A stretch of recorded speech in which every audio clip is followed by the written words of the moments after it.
All right. Hello, everybody, and welcome to the stream. I hope everybody is doing well tonight.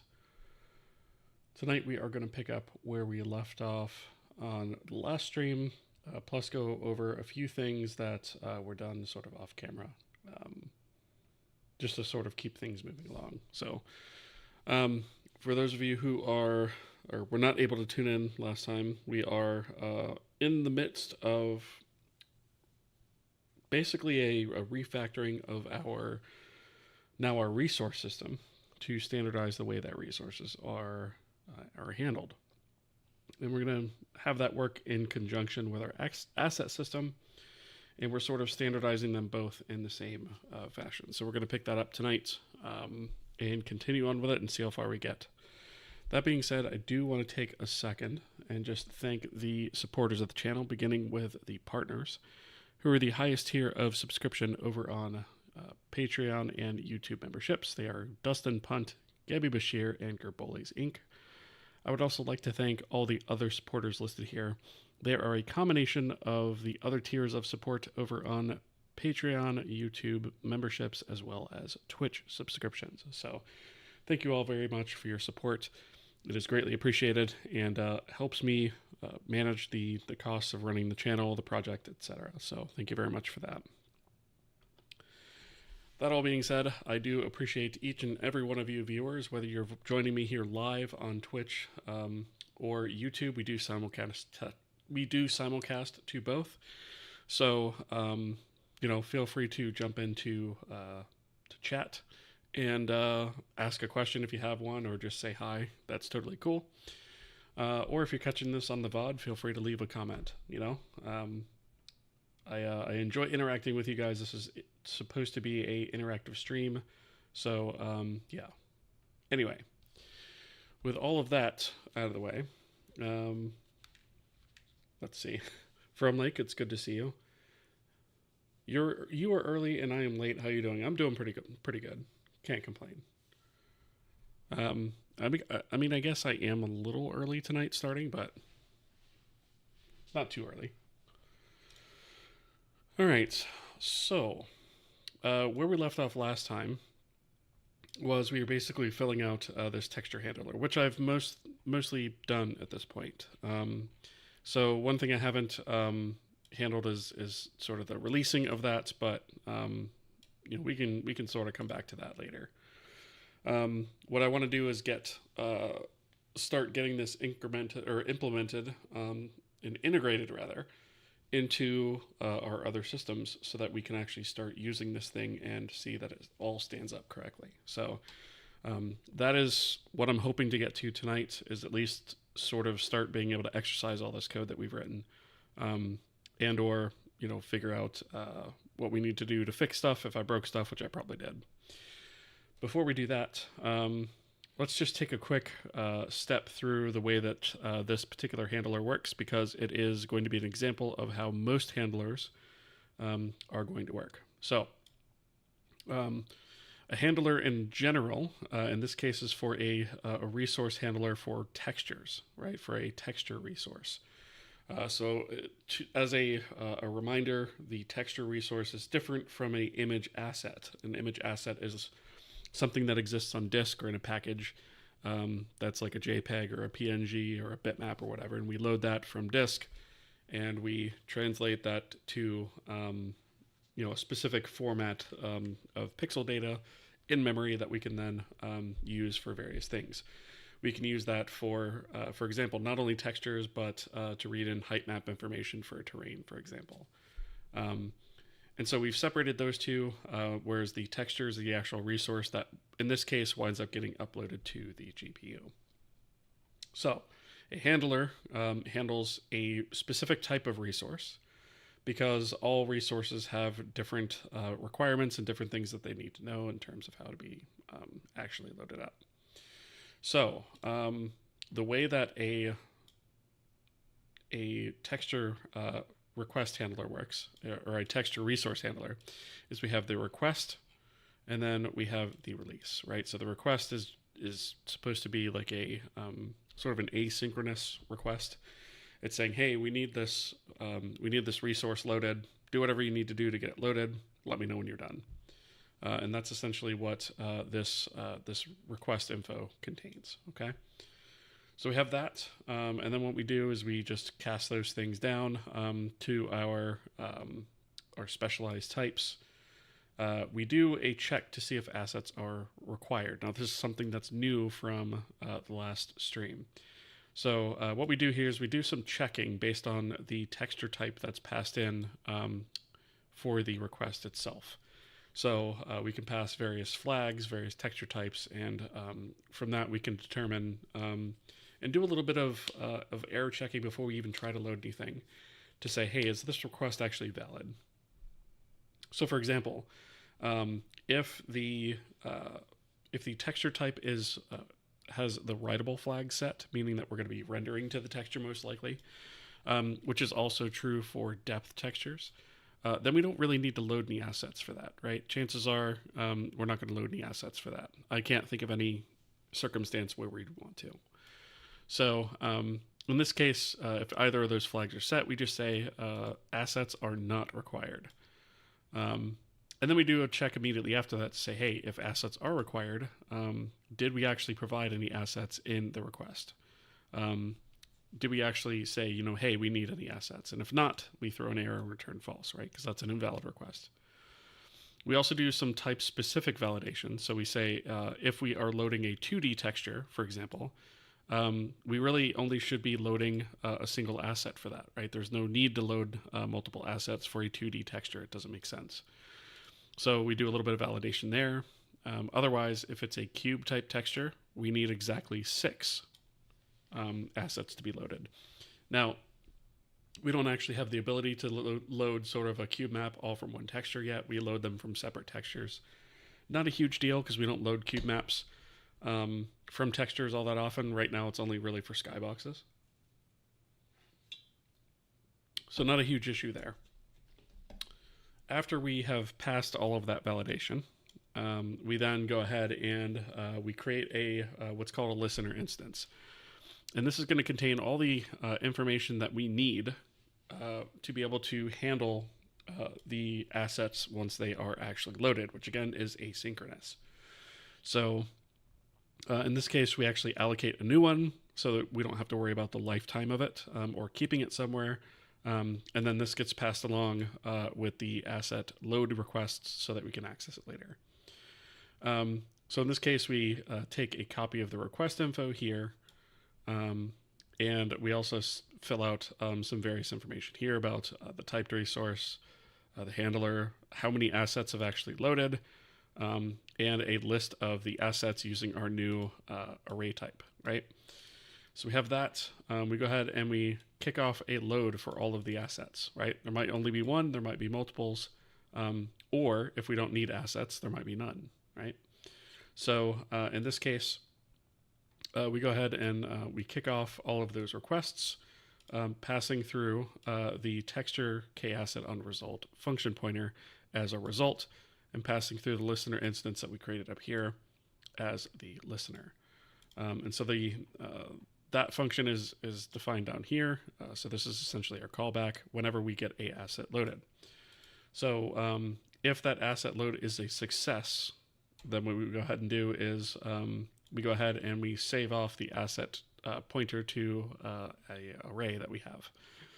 We also keep track of the amount of loaded assets, right? So once the loaded assets matches the number of assets in the request, then we know we're done loading stuff, right? So that's what we do here.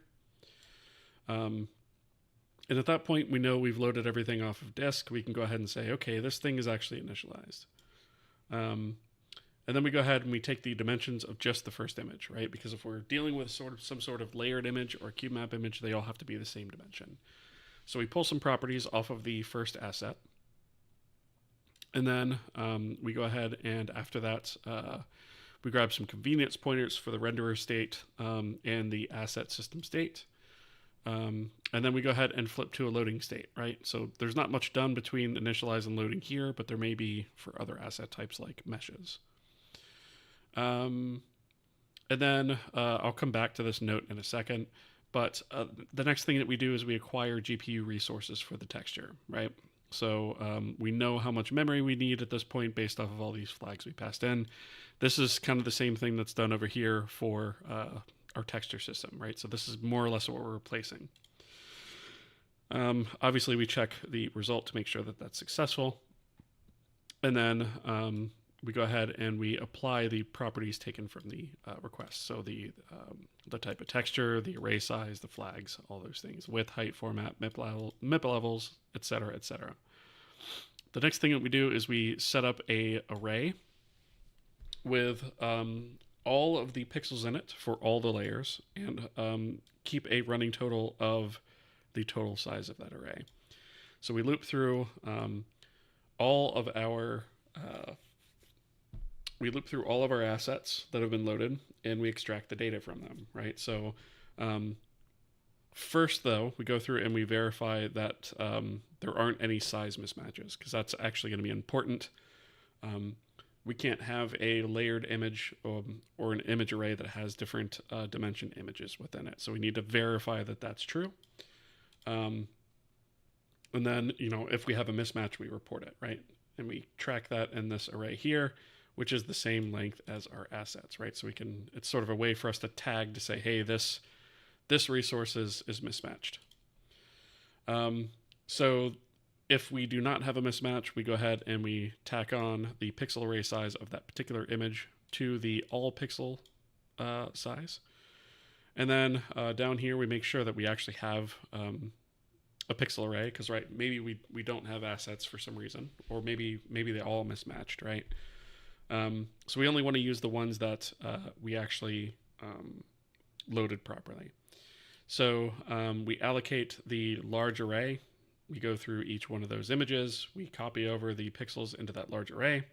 Then we release that asset, right, which is right here. Because we don't need it anymore, we can release the reference to it. All right. After that's done, we can destroy the mismatches array, come down here, and we can actually write the data. This is what uploads it to the GPU, right? So eventually we're going to Jobify / multi-thread it. Then we can go ahead and free that large array, and then we just output some trace data, flip the state one more time to loaded, and increase the generation. And then we do some cleanup down here of the request. Now, that is more or less the process that we're going to follow for a lot of different assets, but of course they all have the assets and the resources all have different requirements. So in this case, this does not account for a couple things which I noted up here. It does not account yet for texture reloading, right? We're going to get loading working first, and then we're going to get the hot reloading working. So we may wind up needing another state for that. I haven't fully decided yet. So I put some notes in here about the way that needs to work, and then some notes about texture unloading as well. All right, with all that, so this handler more or less is done for right now, barring any issues with testing it. We also went into Engine and input our K-resource system, right, our new system in here. So we hooked that up as well. So that's in there, being initialized right after the asset system. So we're not doing configuration for that yet because we don't have any configuration items, but we do have a to-do in there, right?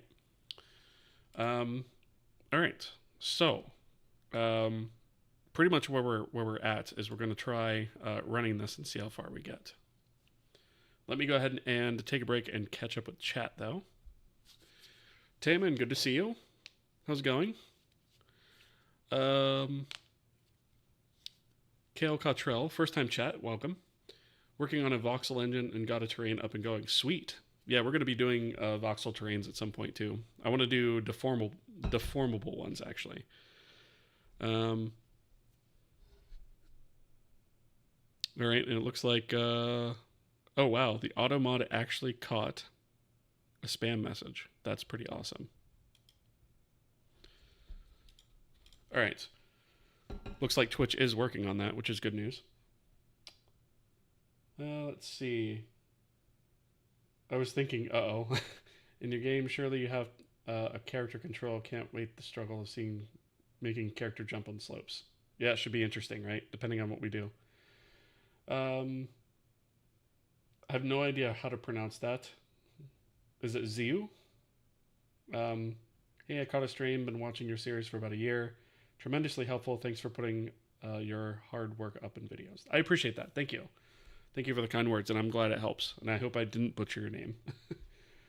Singy, how's it going? Good to see you. Nicola, good to see you. It's been a bit. How have you been? Dr. Elliot, good to see you too. From like you're on both sides, yes. High level inception. Yeah, that's what happens when I pull up my website while I'm streaming. Kid woke you up? Oof. What time is it there? Is it like really, really late at night or something?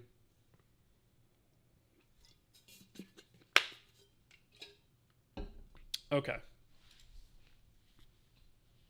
3 a.m. Ouch. Yeah, that is pretty late. Brutal. Well, I hope you're able to get some rest soon. But I appreciate you joining here.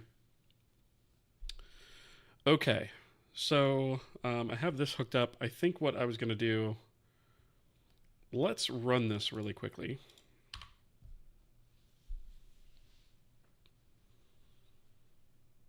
Okay, so we're still in a good place where we're running, but I want to take a look at, whoops, you know what, let me close all this.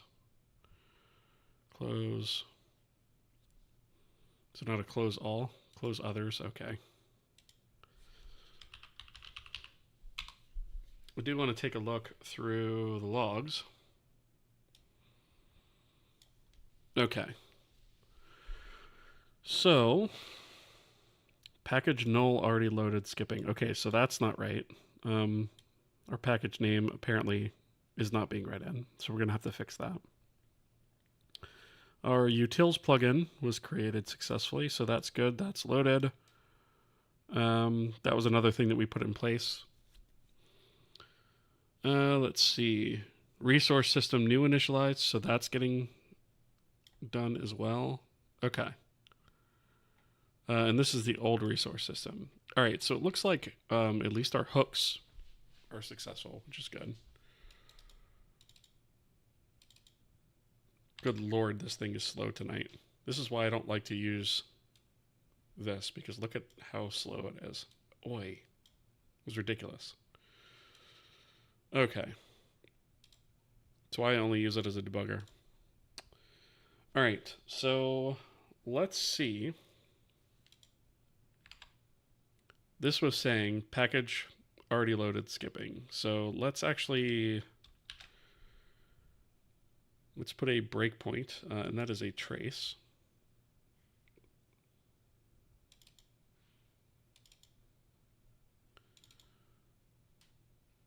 All right, and let's see what's going on here, because it looks like it's trying to get a reference name, which apparently does not exist. So let's debug that. There might be a bug in there.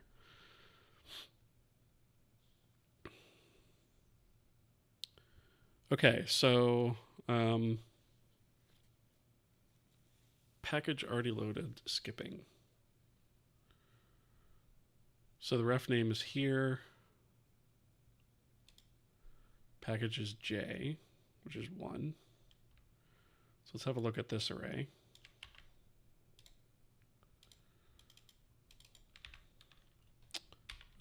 Let's actually expand this out to like 3 entries. That should be, whoops. Should be sufficient. All right, I know it was entry 1. Okay, so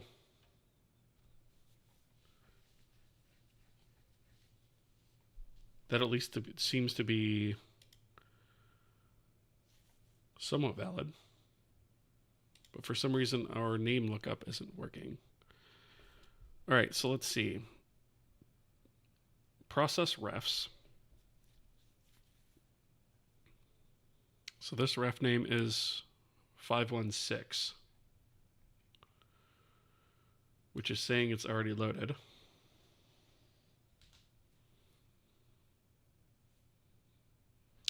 So did we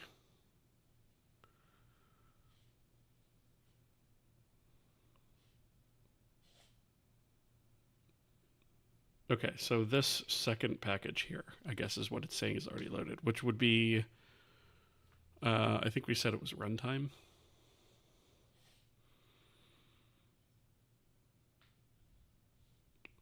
Yeah.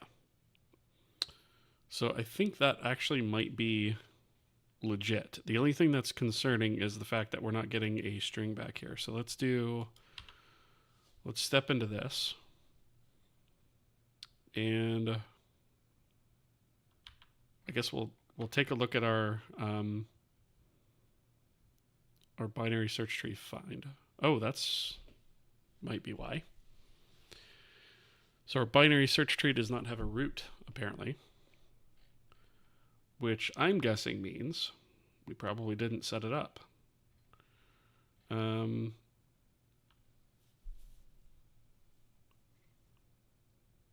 So I think that's supposed to happen automatically if I remember correctly.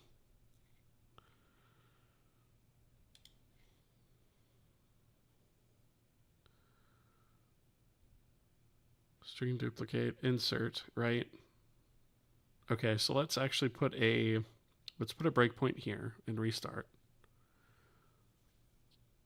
Okay, so it does hit this first.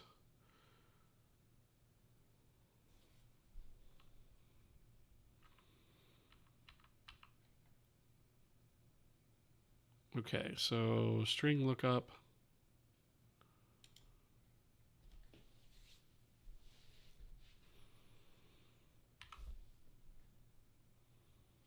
Okay, so we don't find an entry. Oh, I think this is not actually. Let's see.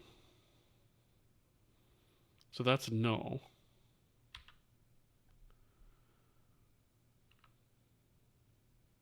Node create. Right.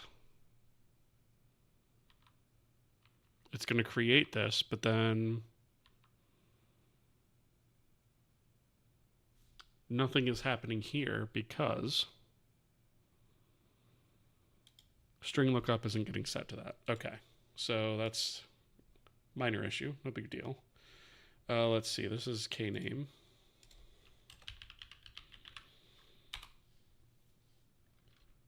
And again, this is completely unexercised code as well. So let's see, this returns a pointer to a node, I believe, a BT node. So let's do BT node inserted equals that, right? And then we'll say if inserted or not inserted, right? We'll do that, and then after that check, we'll say else if not string lookup, then string lookup equals inserted.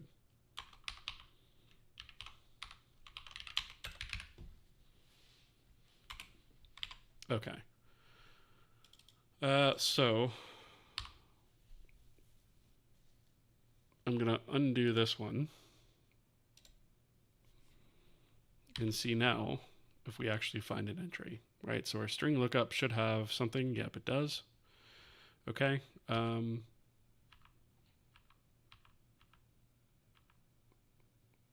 right, so value string, which is runtime. Perfect. All right. So that is fixed. So now we should be able to actually see the proper thing written out in the logs. So we scroll this up.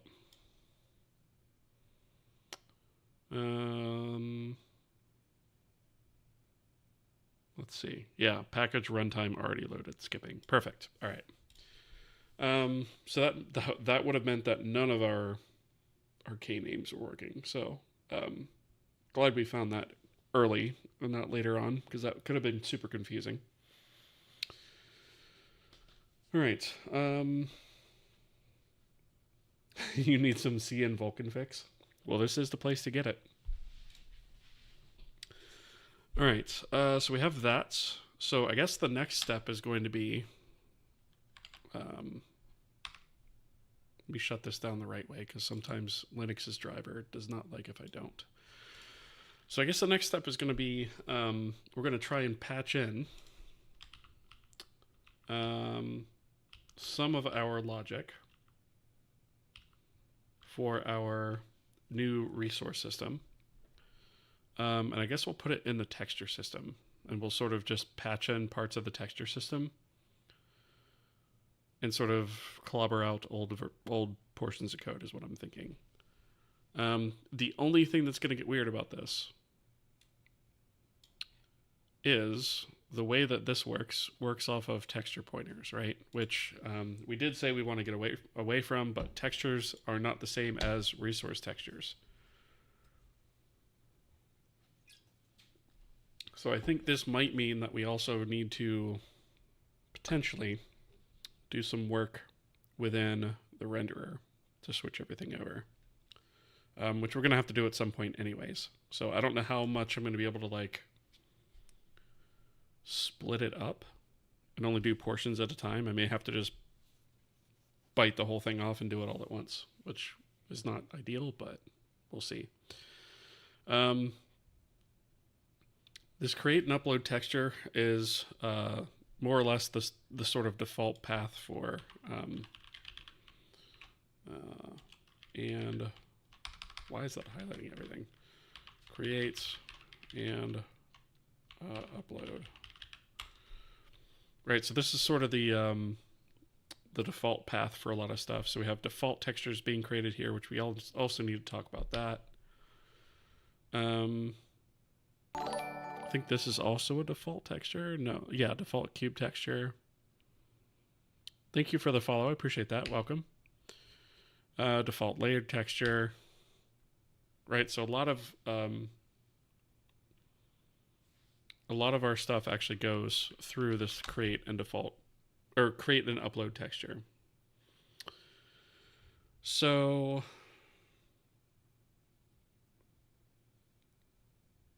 I could just replace that, or maybe I know what I could do. Instead of doing it that way, because here's the other problem. When we do create texture,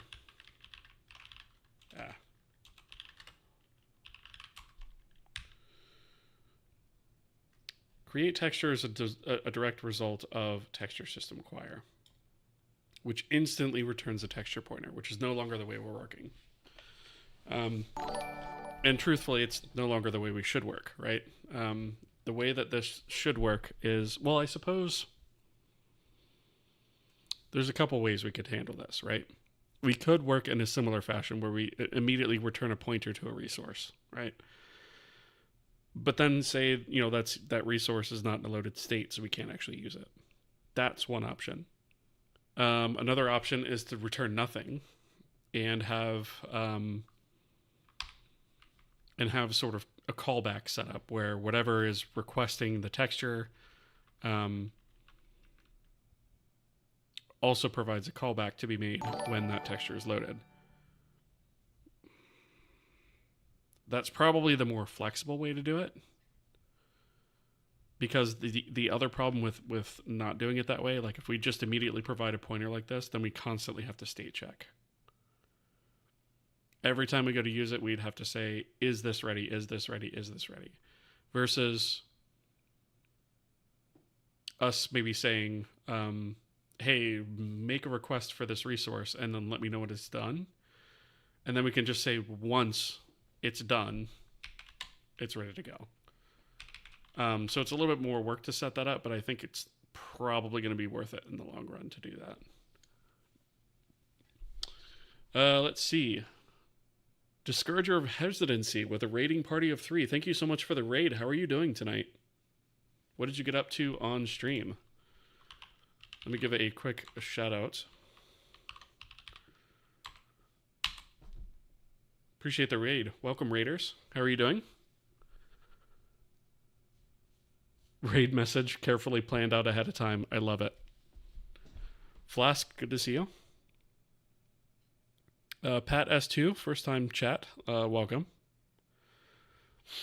So what we're doing tonight is kind of continuing our resource redux, as it were, where we are reworking the way that resources are handled so that we can handle them in a more asynchronous format. Not format. What's the word I'm looking for? Fashion. And so basically what that will mean is that we can be, loading textures while we're actually still rendering stuff. We can be swapping things out in the fly mid-frame, things like that. It'll make things a lot easier in terms of loading stuff up and also streaming assets in and out, because that is a thing we're going to eventually be doing. And so this will kind of help us get to that point as well. 50/50 refactored shader uniform handling. Oh, that sounds fun. Tackled a bug. We didn't get beat. GDB let you down. Oof. Been there and done that. On stream as well. Yes, I definitely understand that.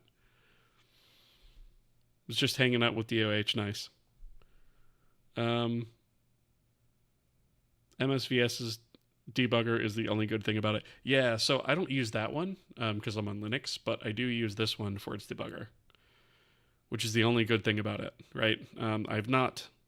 I'm trying some other ones, but none of them quite match up to this, unfortunately. I don't like this otherwise, but yeah. Sometimes you just have to grin and bear it, right? It is what it is. Let's see. Is the goal for this framework to be generic enough that others will use it? Yes. The engine, yep. Mean Mr. Mustard, how's it going? Really tired, just came to say hi. Ask how are you and what are the poll results? Good question, actually. IMO, the best debugger for game dev is Remedy BG, Windows only. Yeah, and that's the reason I can't use it, because it's Windows only. And I support Linux and Mac OS. So this I'm able to configure to work cross-platform. So that is one strength that it has, but other than that. All right, so poll results. Let me pull that up real quick. No pun intended. So 2 weeks ago, actually almost 3 weeks ago at this point, we had a poll run on the Discord server, which for those of you who aren't in there, I'll drop a link in chat.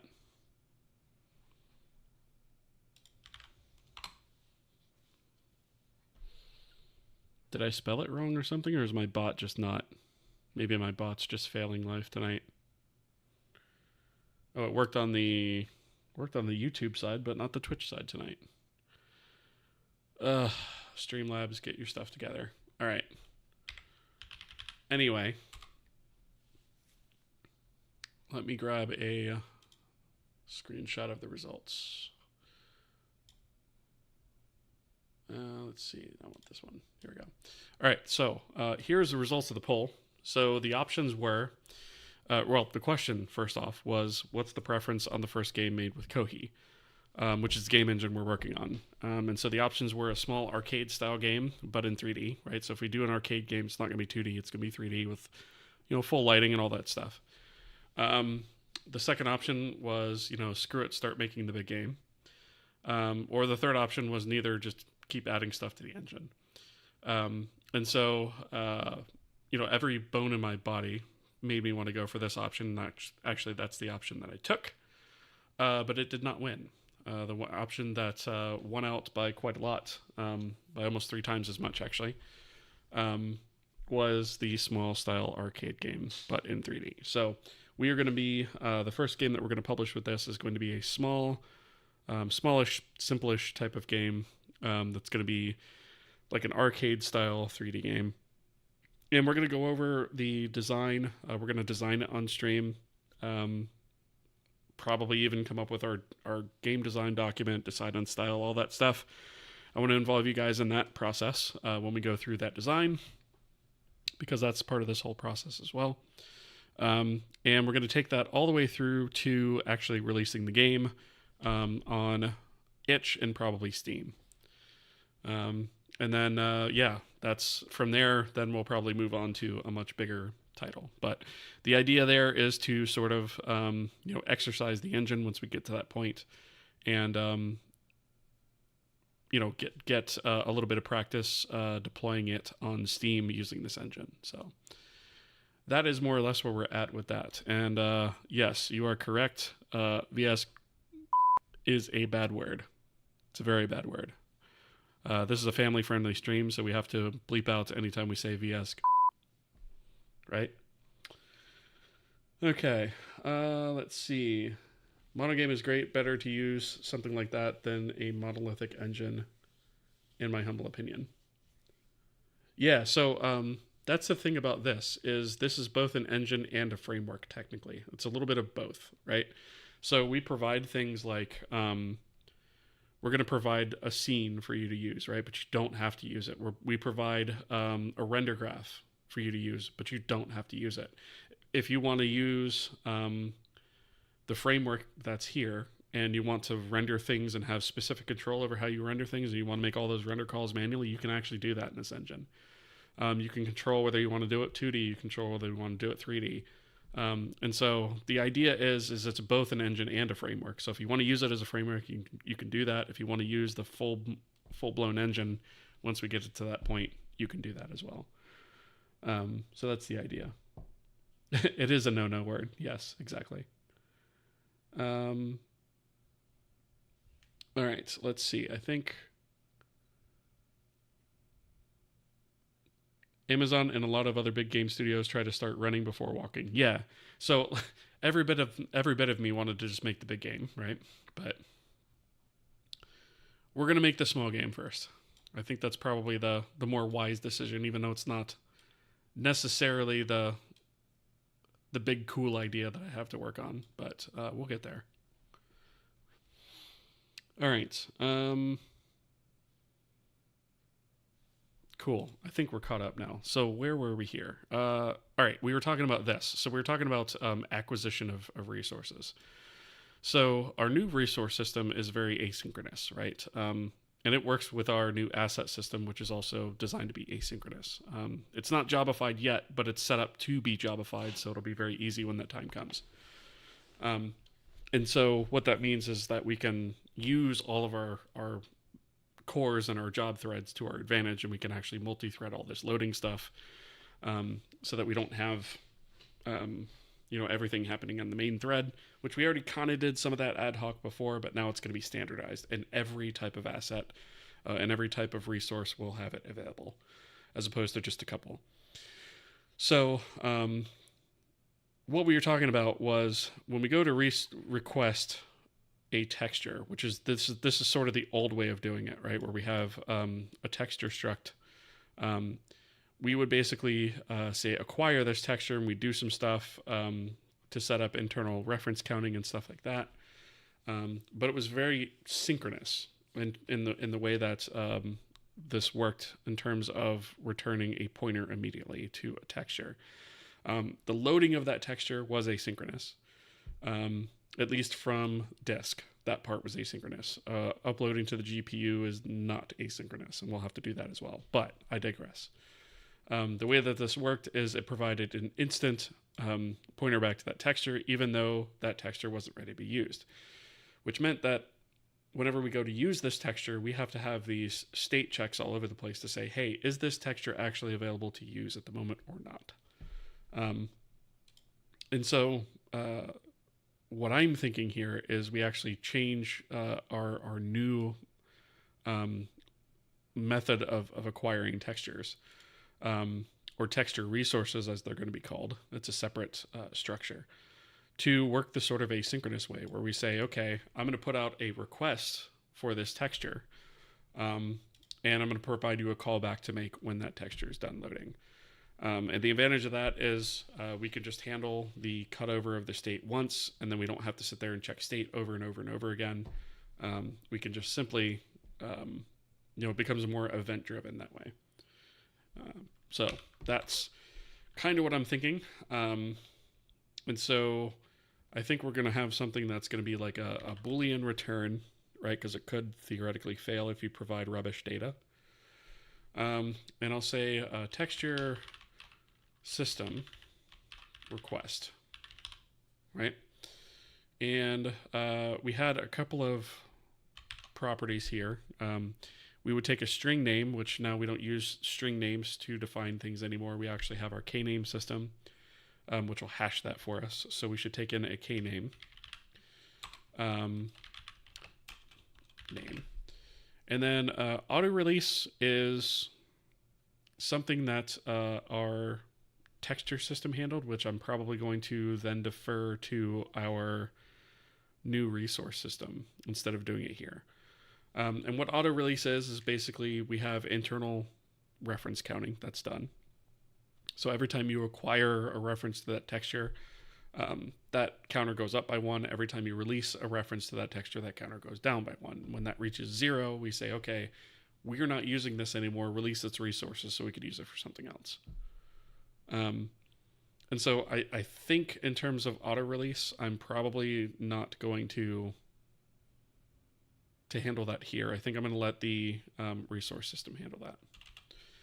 We may have to add a pass-through. I haven't completely decided on that, so we're just kind of thinking about what the API calls are going to look like at the moment.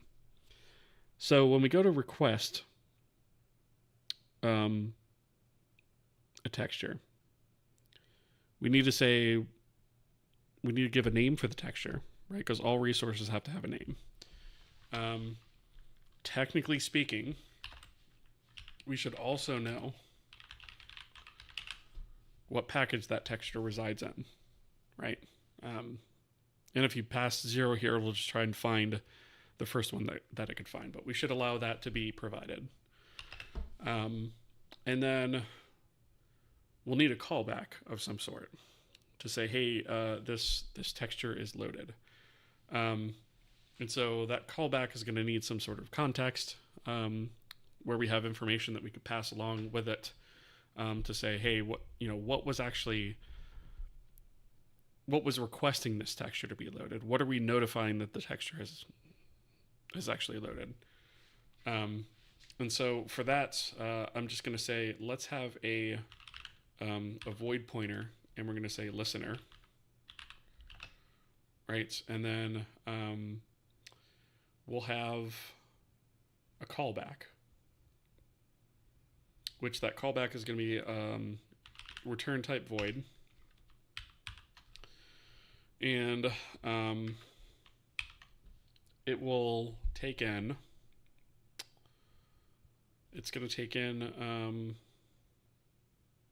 let's see, how do I want to do this? Probably just a generic resource.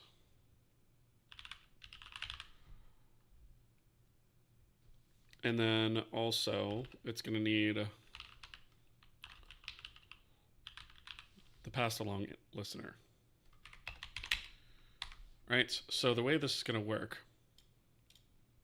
Oh, did I cock this up? Looks like I might have.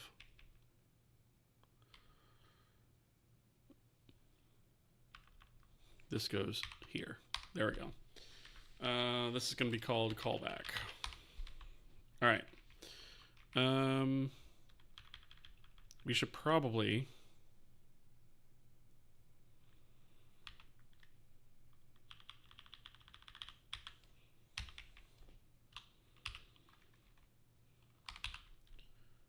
put this up here, and we'll type def, and we'll call this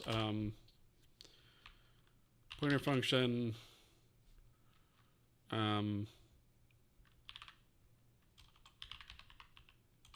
texture resource loaded user callback, I guess.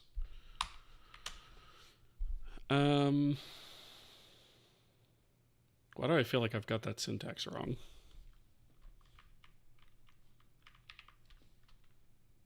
Oh, because I do.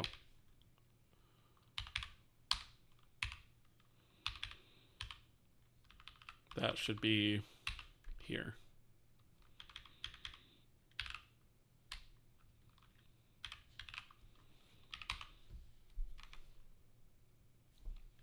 Okay. And then we'll have PFN texture resource loaded. That should be user callback.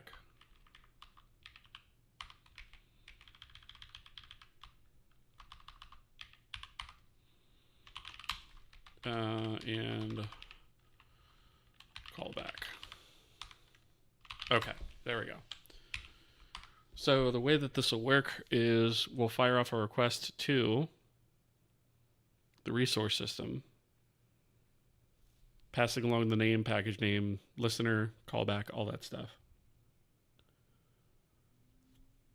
And then from there, that will go to the texture handler that we were just looking at, should load it, and then provide this callback back, which actually I'm not even sure we need this. We might actually have a type def for this already that we could use.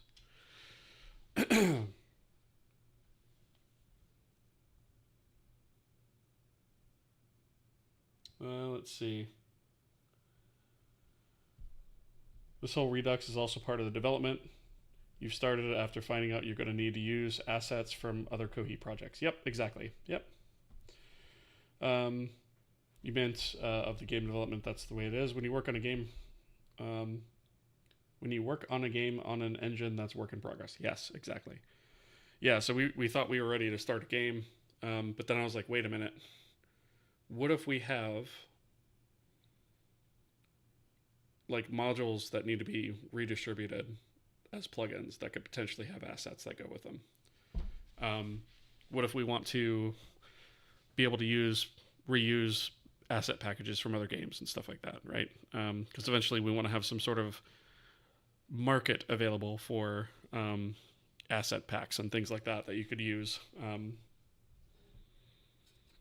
And, kind of like most of your other engines out there, right? So that was kind of what kicked this whole thing off. Let's take a look at, before we do that, let's look at resource or K resource system.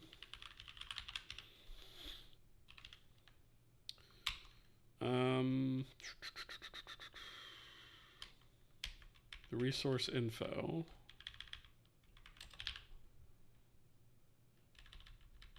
K asset unresult. That's, wait a minute.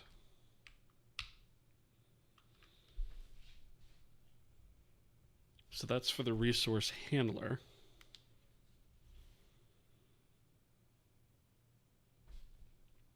So when we make the request, we automatically provide an out resource, which I don't actually think, this might not actually be the right way to do it.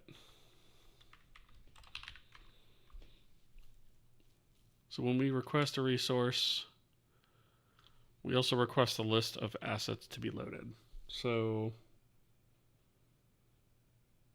let me think how this is going to work. So let's say, for example, we are requesting a texture asset. Sorry, a texture resource for a bitmap font, for example. So I think I want to say SUI label has this.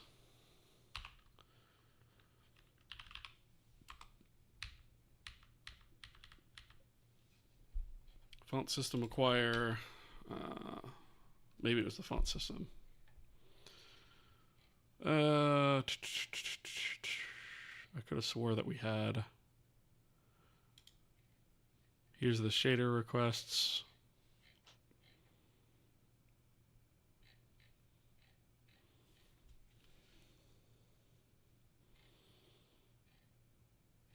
Let me just find what I'm looking for real fast. It's been a minute since I've looked at this logic. I know it was called the Atlas texture.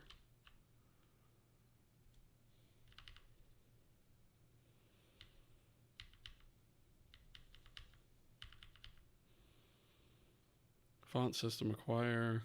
Was it in the font system that did that? I didn't think it was. Might very well have been, though. This is asset overrides.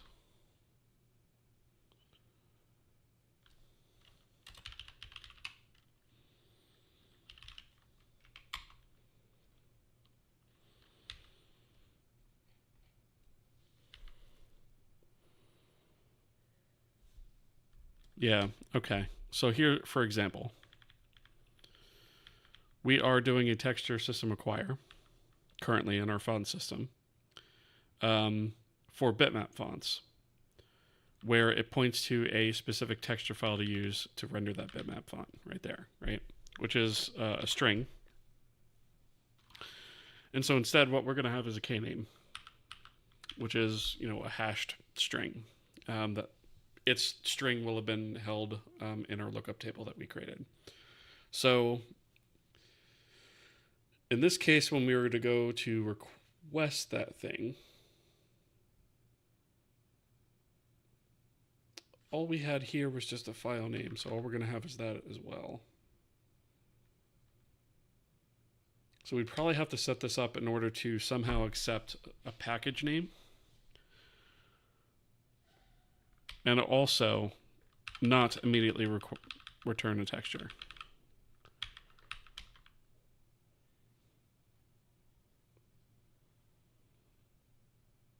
But then also, this bitmap font load is a synchronous process. So we load the bitmap font itself, which is synchronous, which is not going to work anymore. And then we also do that for the texture, which is not going to work anymore. And then we have to call setup data on it afterwards. Well,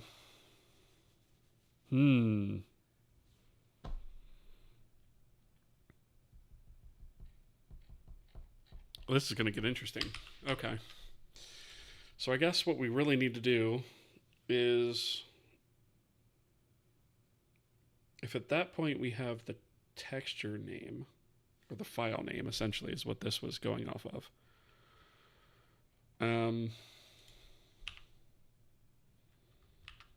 what we have over here isn't 100% going to work, because resource request info, then we have an asset list.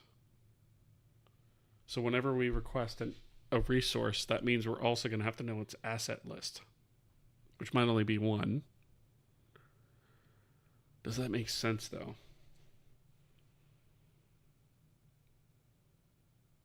Part of me thinks that it should probably be... Well, no, I guess that does make sense. So for example, if we're loading a cube map resource, we're going to need 6 textures for that, right? As an example, right? We also have like terrain materials and stuff like that that are multiple textures that we then load into one layered texture. So I guess at that point we would have to know what assets we need when we request this. And then this is on asset result, which is actually not how we want to handle this, now that I think about it. Because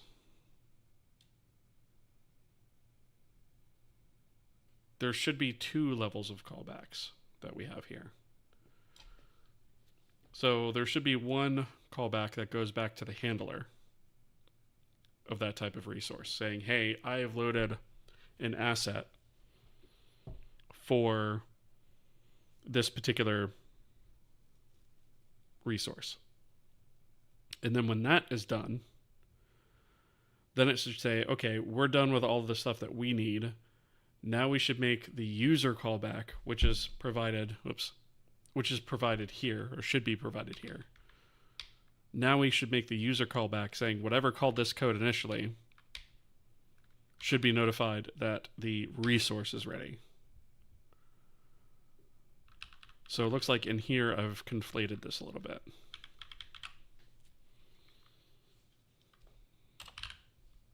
So This should be...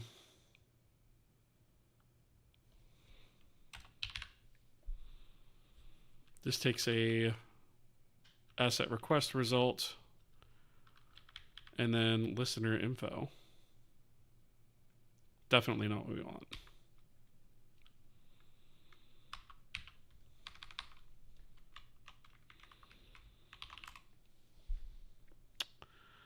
Okay, so what we really need is this.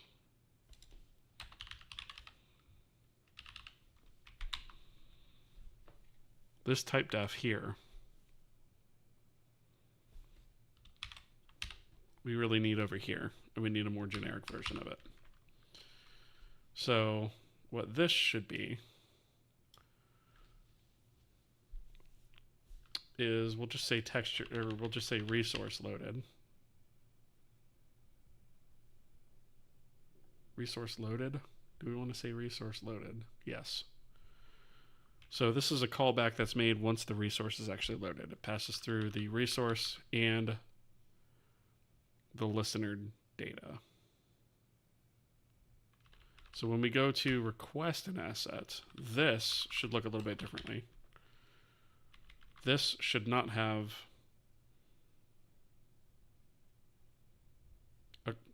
this kind of callback here. This should be a resource loaded user callback.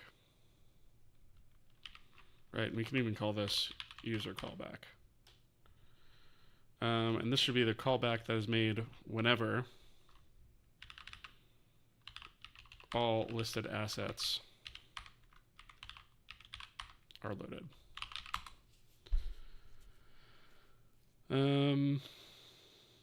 Okay, now it's bleating about this callback type. So this should probably exist here.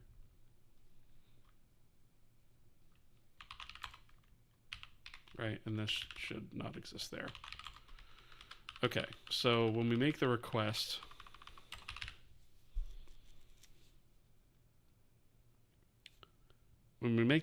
we pass in the user callback, and then also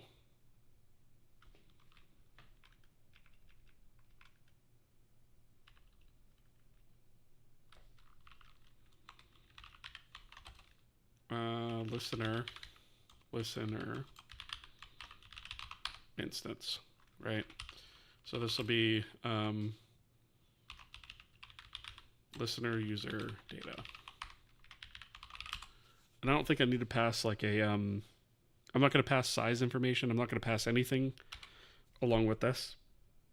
That's purely for the caller of this function to provide and know about. Okay. So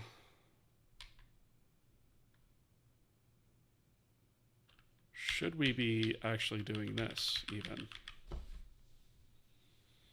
Should we be setting out resource? Or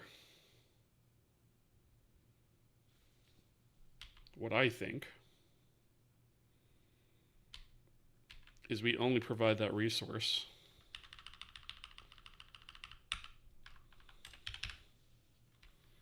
when this callback is made.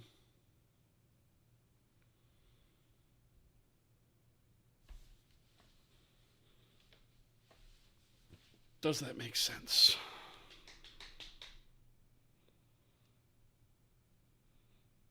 I think it does.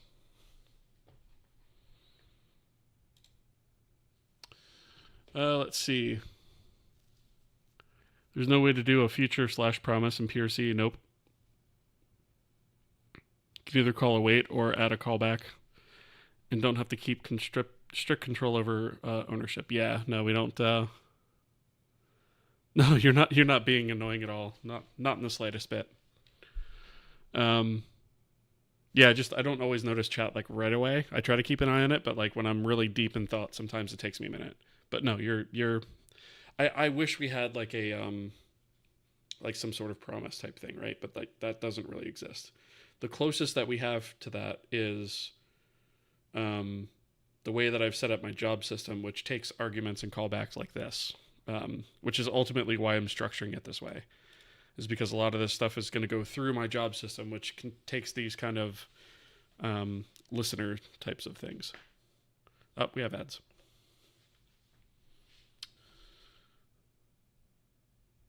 Good night, mean Mr. Mustard. Have a good one.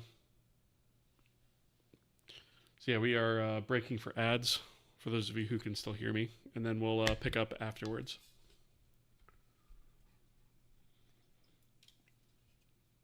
Hydrate if you haven't already.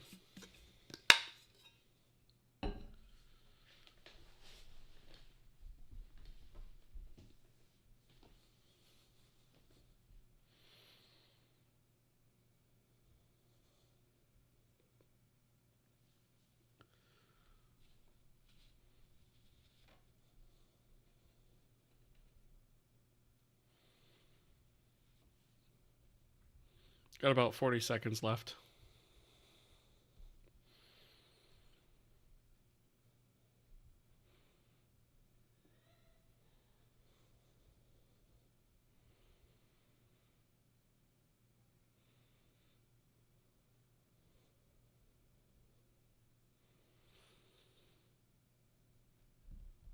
Almost done with ads.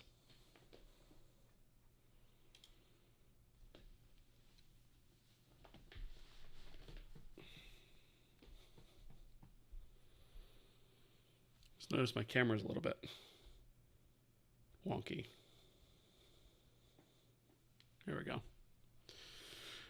All right, ads are done. Let's see. I was watching a Cakes video about C++ noobs. I already know what you're going to say. Watch you have an amazing argument with somebody. I don't even know what happened in the video. That's hilarious. Yeah, I probably should have disengaged after a minute, but like the guy was just being a total tool bag, basically. So he was trying to argue that that your functions don't have to be descriptive in the slightest if you have documentation that you can read. So like it's okay to have hidden behavior in functions and stuff like that, even if it's something super basic. And that your documentation should cover all of it, like the way you name things, the way that you expect things to work based on how they're named shouldn't matter. And he was basically just trying to argue like, oh, you should just have documentation for every single function, throughout your entire framework. And yeah. And I said something along the lines of like, tell me you haven't worked on a large team of people without telling me you haven't worked on a large team of people. And he just lost his mind over that. And he focused on that for like the next however long it was. And like, he was talking about like he kept saying the word ad hominem like over and over again. And I'm like, okay, you've already said that. Like, focus on the actual point. My point was, et cetera, et cetera. And he didn't want to focus on the point because I think he realized he lost that battle. Yeah. Yeah, that was the thing. And like, I even said to him at one point, I'm like, dude, you keep using the word ad hominem ad nauseum. Cut it out. Like, it doesn't make you sound smart. It makes you sound like a jackass. It makes you sound like you're trying to sound smart. And it's like, say it once, but you've said it 3 times in the past 5 minutes. Like, I don't know. But yeah, that's basically more or less what happened there. And I was just like, eventually I'm just like, okay, this guy is clearly just trolling, so I just let it go. But yeah, it was definitely an interesting conversation. Let's see. Also finally got the time today to go back into Game Engine after about 6 months. Awesome. Now that I look at the code, all I think is, I was this bad 6 months ago. What was I even doing? I have those moments for sure. I look at, I mean, that's even happened here on stream once or twice. I was like, what the heck was I thinking? But yeah, you know what? I think my Twitch bot is like flaking tonight. Let me see if I can like reauthorize it, because it's working on YouTube tonight and it's not working on Twitch. It just seems like it's always one or the other that it's broken on.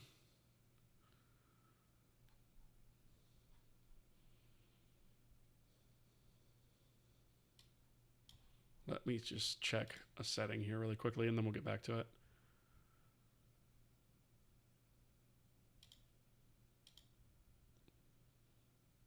All right. Let me try it now. So I think you were trying to use the Kohi thing. Yep, there we go. There's the exclamation point Kohi that you were looking for. All right. Yeah, no problem. Sorry about that. I don't know what it is about the Streamlabs like cloud bot. Every once in a while, it just like deactivates itself, like out of nowhere. I have no idea why it does that. But I have to like log back into there and say, no, activate. Yeah, it's very strange. The echo? Is it echoing now or something? Or is it just... Is my audio being weird, or are we good?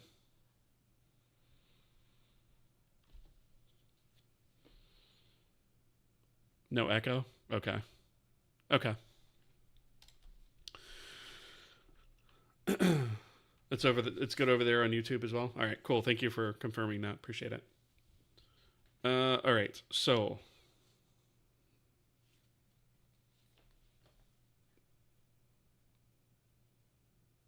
when we request a resource, we say the type, the assets that are going to be required to load that resource, the user callback to be made once everything is loaded, and then the listener instance to go along with that. Okay, so I am actually going to say we probably shouldn't be doing this. We probably shouldn't even be providing this pointer until it's actually ready.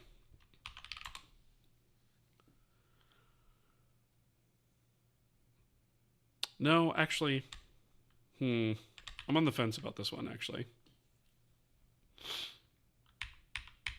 We could do this. I guess as long as we set the state right, it's fine.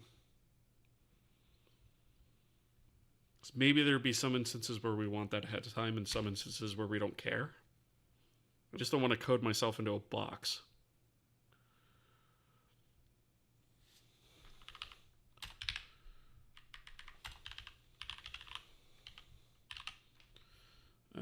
Let's see. So I guess let's do... Did we break anything in here?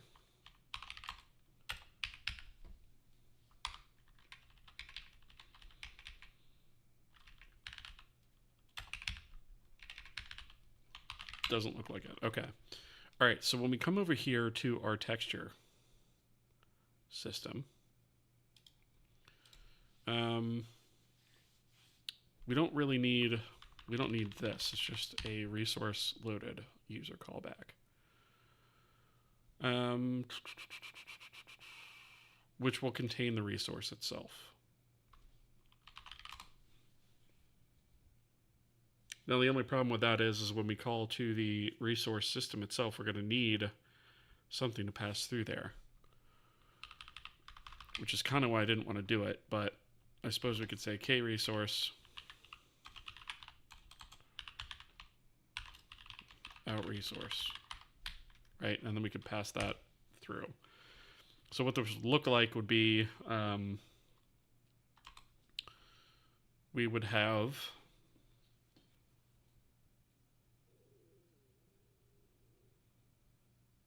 let me think about this. So when we do just our regular texture acquisition, I think we make the assumption that we're loading a texture 2D at all times. And if we need one of the specialized texture types, then we do one of these, which I'm fine with leaving that as is. So I guess what we can do is, let's say, kResource request info.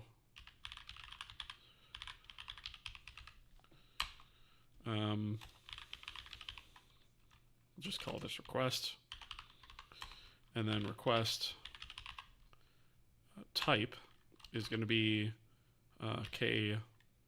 kResource type texture. And then request listener instance is going to be listener. request user callback is just going to be callback.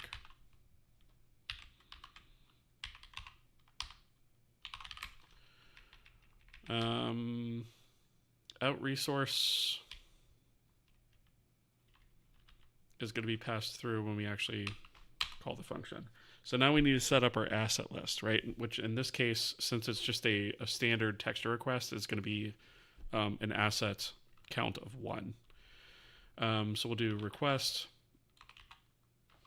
assets, which is going to be a array of k-resource asset info, equals array k-resource asset info. Create, and we want a length of 1. And we'll do request assets sub-0. That should be .data sub-0. The type of asset is going to be k-resource type image. Oops, image. Nope, should be asset resource. Asset type rather, image. Talking is hard tonight. Request assets data sub-0 package name equals package name. And then request assets data sub-0 asset name. We are going to use name for that, right? So the assumption that we're making here is that whenever we load a texture, that there's an asset with the same name, which I think is a pretty safe assumption to make. Typically, whenever you stand up a texture in some system, you're generally loading that from some PNG that sits on disk that's named that thing. And that's more or less what we've been doing thus far anyway. So we have all of this filled out, and then we do k-resource system request. We need the state, and we're not saving that off yet, so I'm just going to temporarily grab it here. I'm going to say k-resource system state resource state, and this is going to be engine systems get k-resource state, right? And then we'll just do resource states.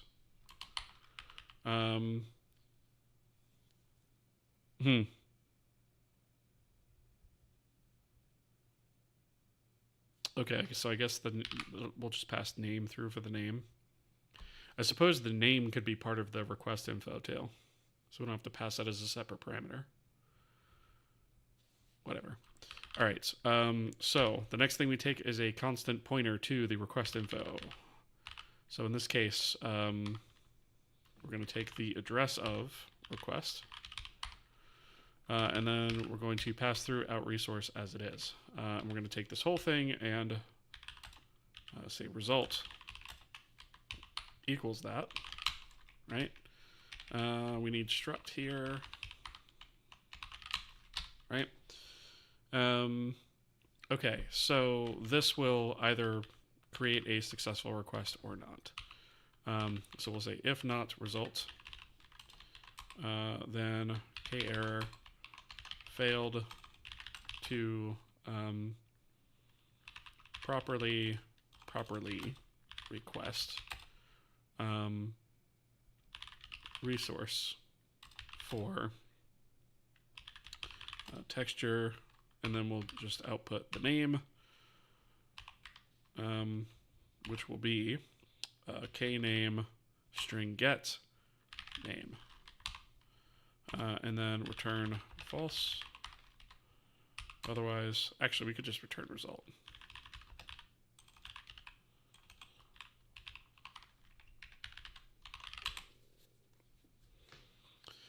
Okay.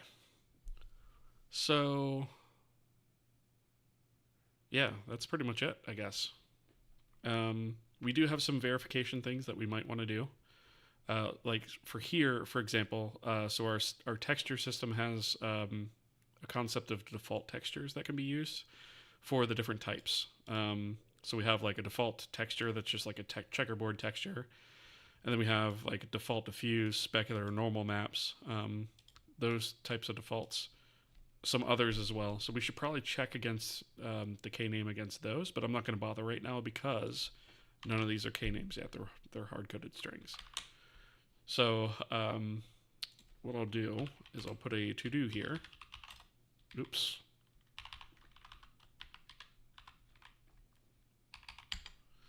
And I'll put check that name is not the name of a default texture. If it is, immediately make the callback for make the callback with the appropriate default texture. All right, so that'll cover us in that scenario. And so now whenever we do a texture system request, well, technically we have a texture system acquire and a texture system request. This is bypassing our texture system's reference counting because the resource system actually has a reference counter of its own. So we don't need to worry about that. Was there anything else in the request? Nope, that's it. Okay. I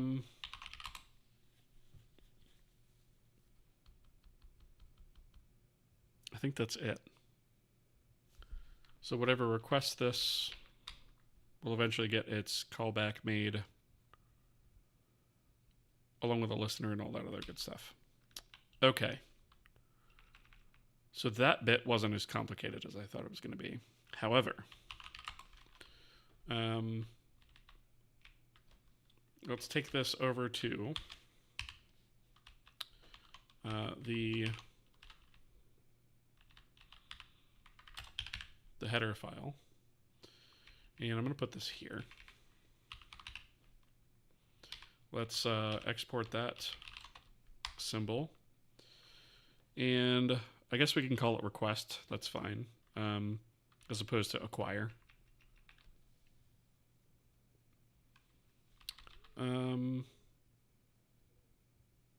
right, so I'm going to hold off on commenting that because I have a feeling we might wind up changing some of this stuff. So, all right. So let's take a look at wherever texture system acquire is called, and we're going to call it in one place. Texture system acquire. 32 places. Well, okay, a lot of that is in texture system C.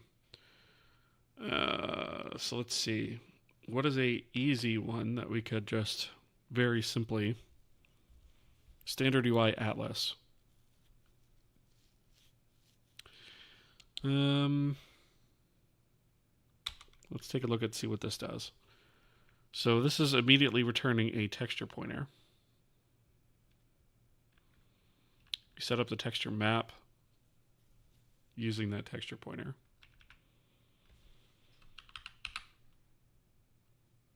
I wonder if that's going to be quick to swap out or not. Interestingly, also, we don't save off this atlas anywhere. We only save it off in the texture map texture. Really? We don't actually... That's actually kind of funny. I can't believe we're not storing that anywhere else. Okay. Well, that's a thing. So I don't even have anything to replace there.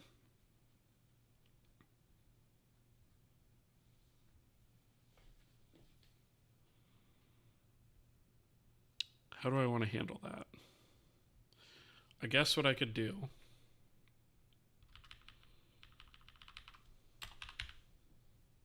this is all the stuff in the standard UI state. Oh, I do have... Oh, I just have the texture map here. Okay. So I guess I could do a K resource. And we'll call this... actually, I don't even need to do... Let's see, K resource. Let's actually store that as a K resource texture. And we'll call this...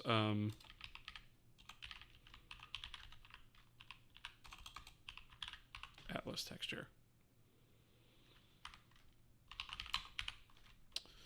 All right, and then right next to this guy, we're going to do texture system request. The name is going to be kname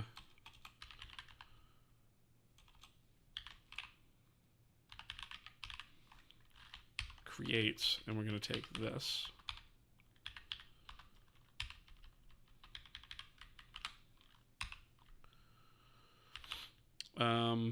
Package name. That is part of the UI standard package. So what did we say that the... So that's going to live here.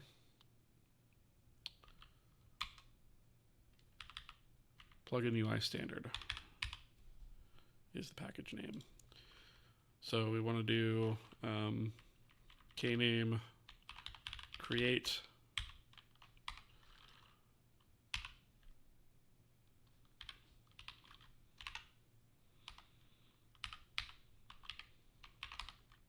right. Let's click this back, and that's package name. Listener, I guess we can do,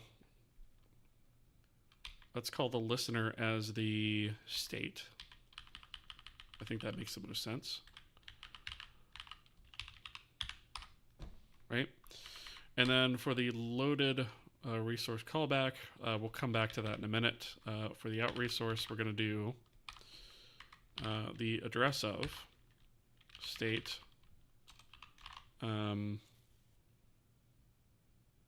what did we call that? Atlas.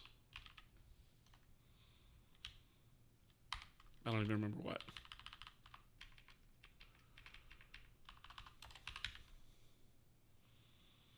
Atlas texture.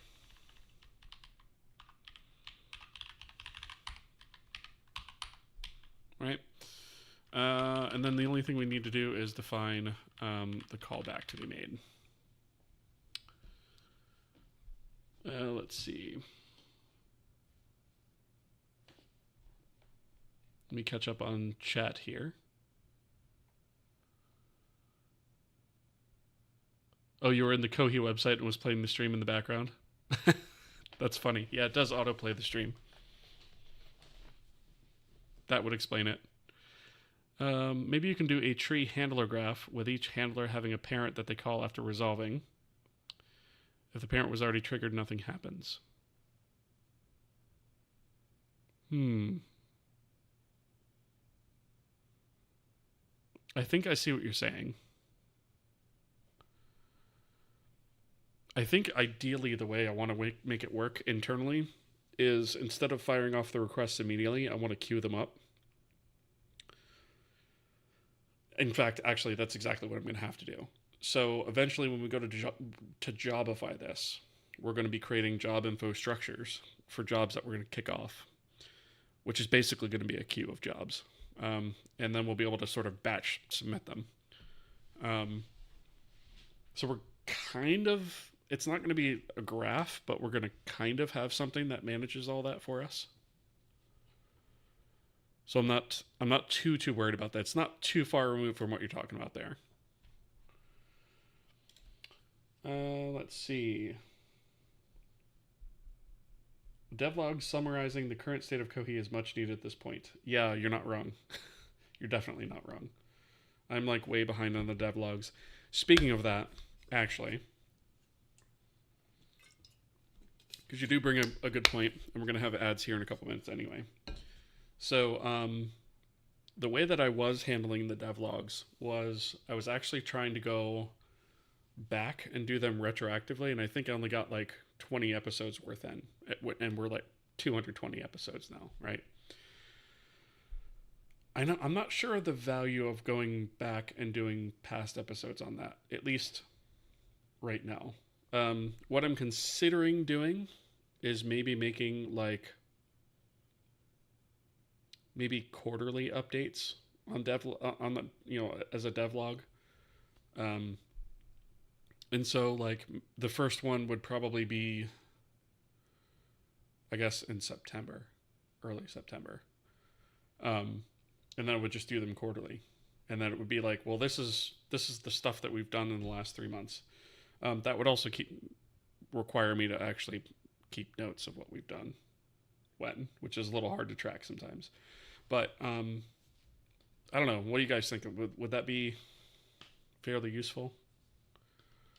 Because I think quarterly updates would be, I hesitate to do monthly because like we do have months sometimes where we work on like one feature for the entire month. As long as all the videos are in a good playlist. Yes, so we actually do have a playlist for it here. I'll actually pull this up real quick.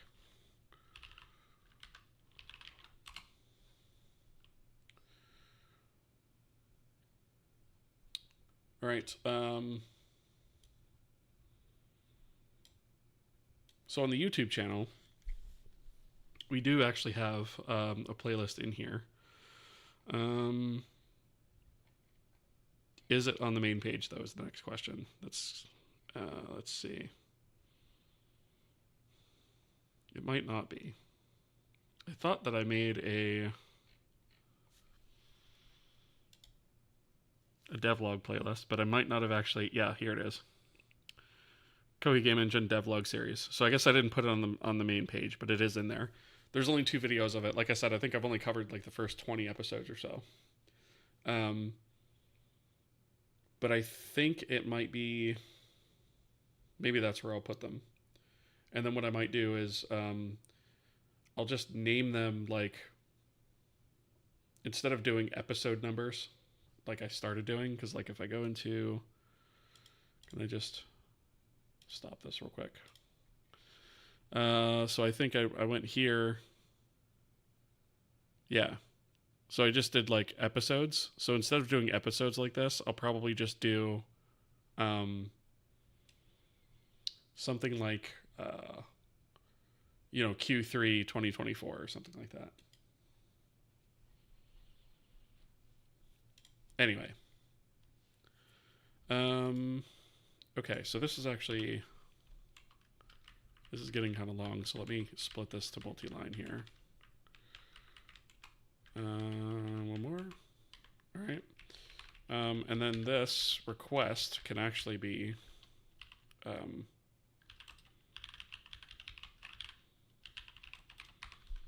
can actually fail. So we need to capture that. Not request result. Okay, error. Failed to request Atlas texture for standard UI. And this is going to be a return false. Because if we can't load that, we can't stand up the UI, basically. Okay. So instead of having this guy,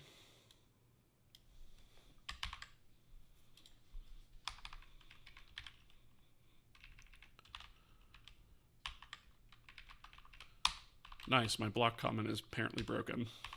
Sweet. All right, so instead of having that, and then that feeding into the texture map,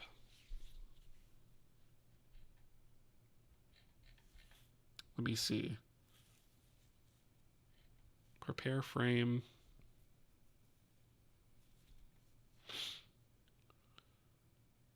So I probably would want to do some sort of logic in here, some sort of state checking in here to say, hey, if our atlas isn't ready, then don't do the thing.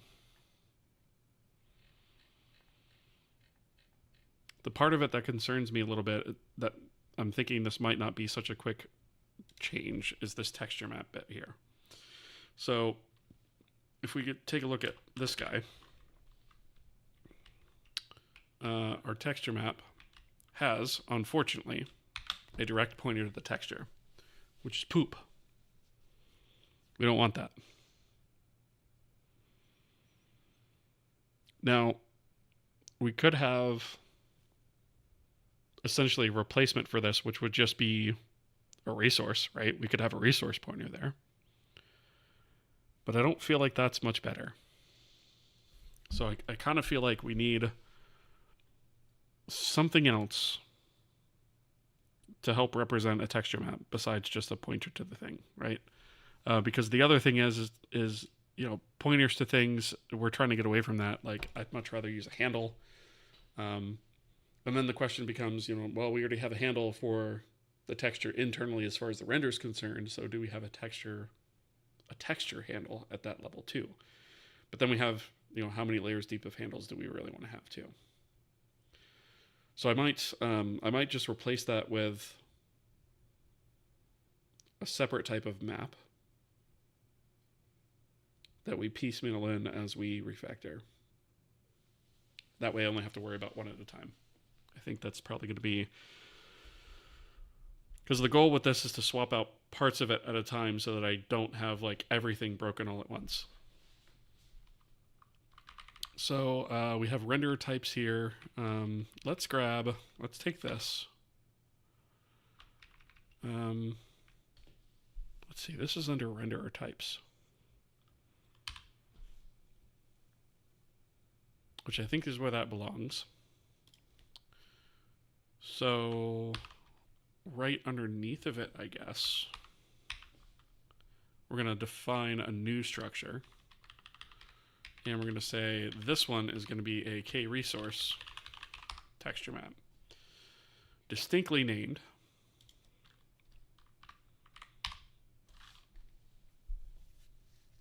So that it is not to be confused. And then at some point we'll just go through and remove all the texture maps, right? So in this case it'll be K-resource texture.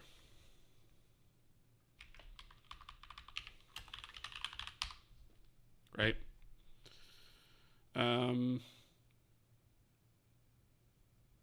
Now, here's another thing. The cache generation of the assigned texture, used to determine when to regenerate this texture's resources when a texture's generation changes. This could be required if, say, a texture's MIP levels change, which, you know, might be on a texture resize. So what we need to do here is probably, do we want to cache this here or internally? Essentially, if we take a look at the K resource itself, specifically the base, it has a generation of its own, right? And so we don't want to, we already have this here. We need something to synchronize it with, which this is just using a U8 generation, which is not enough. So I guess since we're doing that, we could synchronize it here. We could synchronize the generation in the renderer backend as well.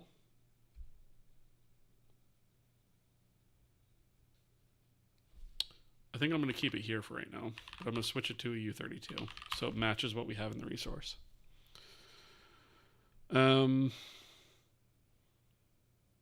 Internal resource lookups management. I wonder, I don't like the fact that we're using this instead of a handle.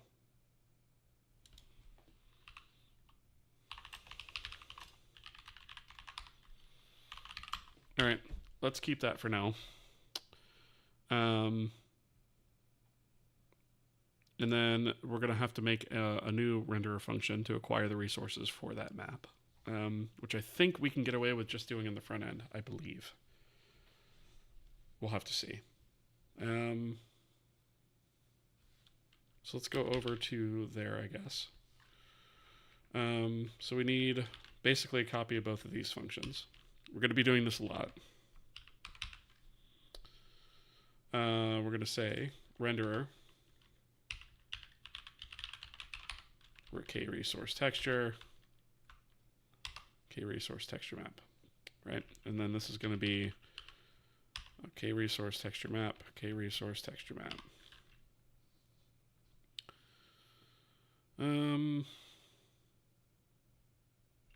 I don't know that I want to deprecate these right yet, but eventually we are going to mark them as deprecated. I guess once we get a texture working somewhere with the new system, then we'll go back and deprecate all the old stuff so that we know to remove it later. So let's take this and this.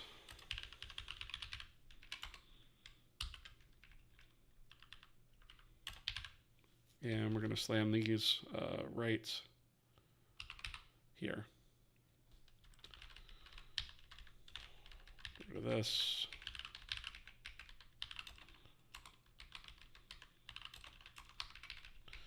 And I'm actually going to... this is poopy too.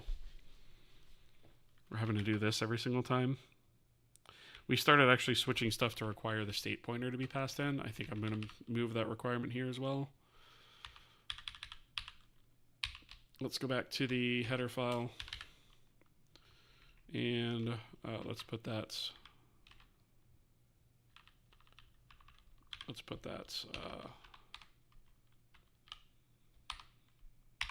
there.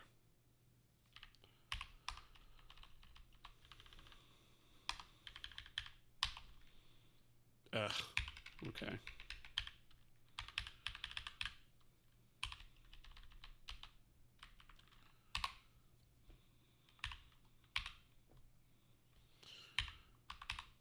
All right. Did I seriously paste that in the wrong position twice in a row? There we go. Okay. Back to this. Do the same thing there and there. Right? That way, all we have to do is execute the pass-through. That's release. That should be down here. And then acquire should be here. Oh, I was really hoping that this was going to be strictly a front-end change, but it does not look like it's going to be. So this needs to be state.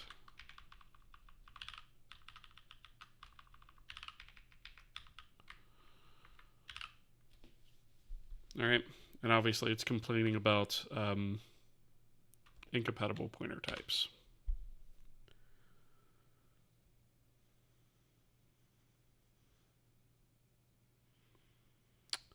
Okay.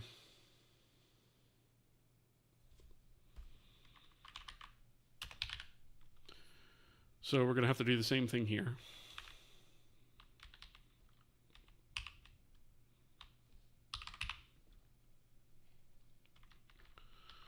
So we'll do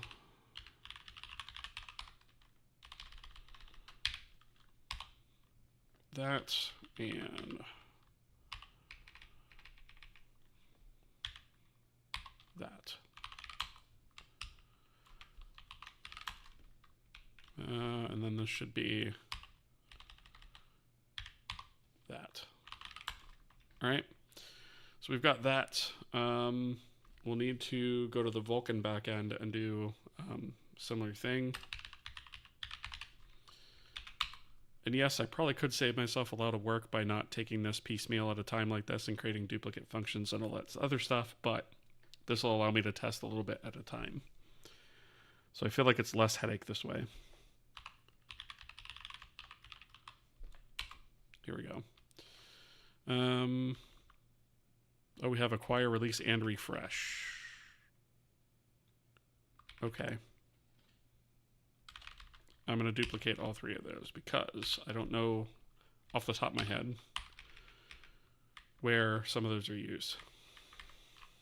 So K resource.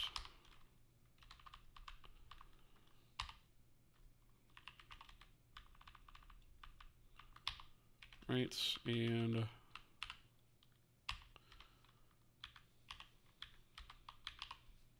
we go. And we'll take these.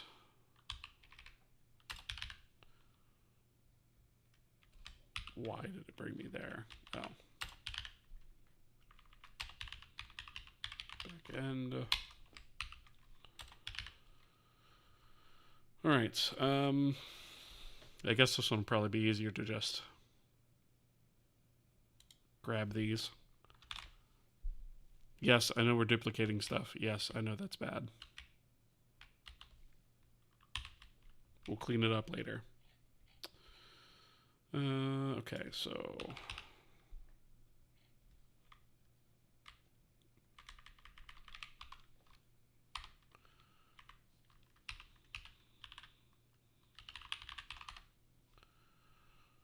we got that one there, there, and there.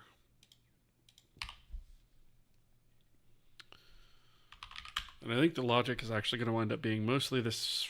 Nope, it's not mostly the same. Create sampler. That's going to be different. As well as here. How complicated is this logic in here? Enough that I don't want to repeat it elsewhere. Boo. Okay.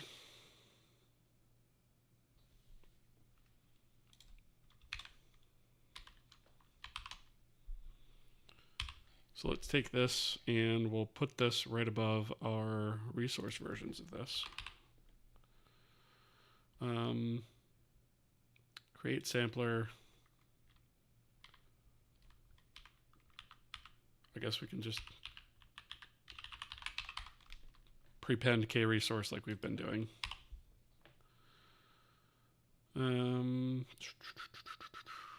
So we place that one. Actually, I think that's it. Okay. Nope, this one. There we go. And then, let's see. So here's where we acquire the resources. And the only other thing is when we're creating the VK debug object name. Because the texture that we are using has a K name instead of a name, we can't format that as a string, right? Which makes sense. This is actually going to be base name, right? And it's going to bleat about that. So what we need here is a K name string get. And then we'll have the same functionality.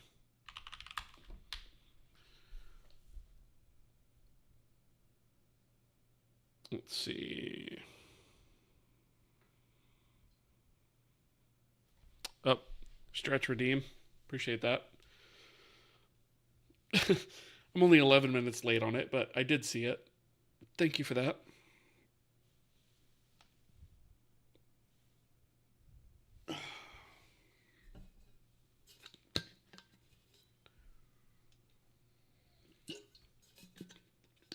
Okay. So now that we have those set up, the last thing we need to do is hook up these two functions. And that'll be in Vulkan plugin. Odd Oculus with a raiding party of 20. Thank you so much for the raid. How are you doing tonight? What'd you get up to on stream? Shout out to Odd Oculus. If you're not following him, do it. He's a Unreal developer working on a pretty sweet looking game, if I do say so myself. Crushing it, man. Everything is working. Got cast ranges and a new healing ability working. That's freaking sweet. Does the weird voices? Yes. The voices are one of the things I love about his stream, actually. Um, yeah, very cool. Well, welcome, Raiders. So, what we're working on here is a game engine that we are coding completely from scratch. Let's see. Do I still have? Let me bring up the old website here. I'll give you guys the quick 5-minute tour, as it were. So, what we are working on is something called the Coheat Game Engine, which is a engine that is built in C from scratch using Vulkan as our initial rendering API.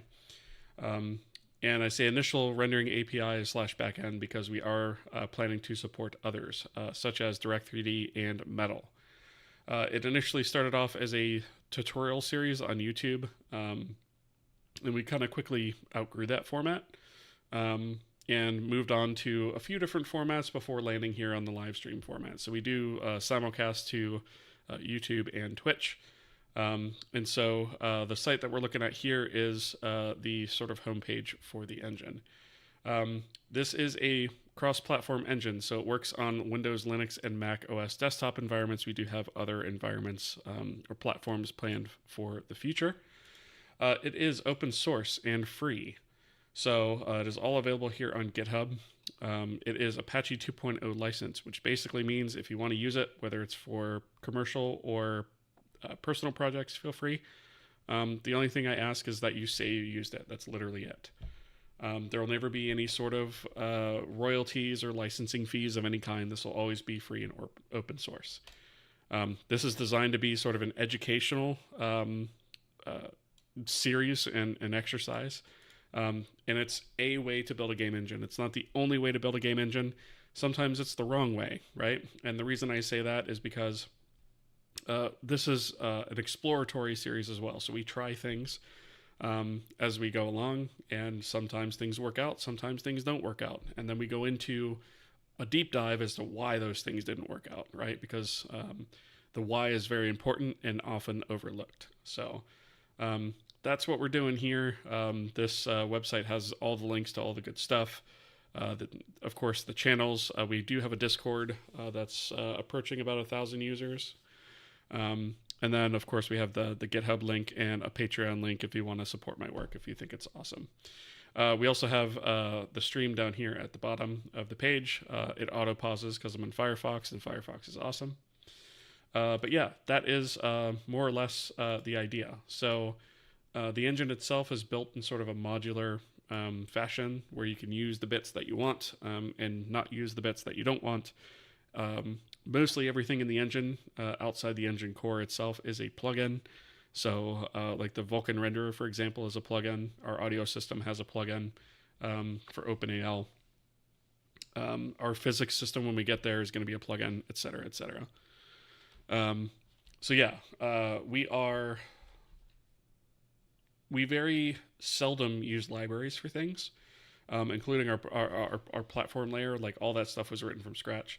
There are only a few exceptions to the library rule, and that is for things that really aren't worth delving into past the surface layer. So for one example, let's see, did I move them? I think it's in runtime, not core. Oops, here. So we use STB image to load various image formats. And then we use STB TrueType to load fonts, TrueType fonts. Those two things were not worth doing from scratch. And then also the other thing is we use a couple of small loader libraries for MP3s and OGs because, again, that's not worth doing from scratch. We may use a physics library at some point. More than likely, that's probably what we're going to do. But everything else is from scratch. So let's see. Let me catch up on chats.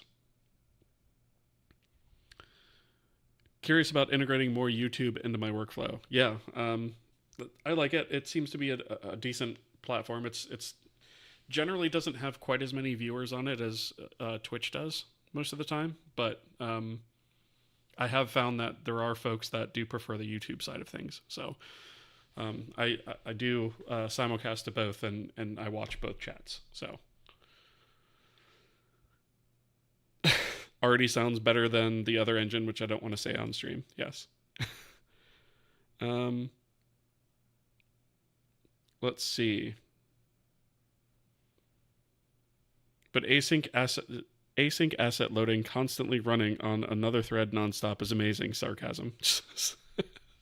Is that what that other engine does? It just runs constantly on a thread, just not doing anything. Those are things that needed added. Lots of missing assets, saving time, saving the scene while having the asset loader open. Constantly for hot reloading. Ooh, that should be event based, right? You should the way that we kick off hot reloading for our game library right now, and eventually our assets, which we're actually going to be building into this as well, is we'll have watchers that detect whenever a file has been written to past a certain number of seconds, right? So like if I think we said like 2 seconds or something like that, like we'll wait 2 seconds, and if a file hasn't been written after 2 seconds, then we'll say hot reload. Because what you don't want to do is you don't want to start a hot reload while the file is still being written to, because file watchers are that fast. But anyway, what we'll do is for the asset hot reloading is our packaging system, while in debug mode, will have file watchers that you can hot reload with. And then that'll bubble up an event to the VFS, which will then bubble up an event to the asset handler, which will say, hey, any resources using this particular asset, notify them and reload their content.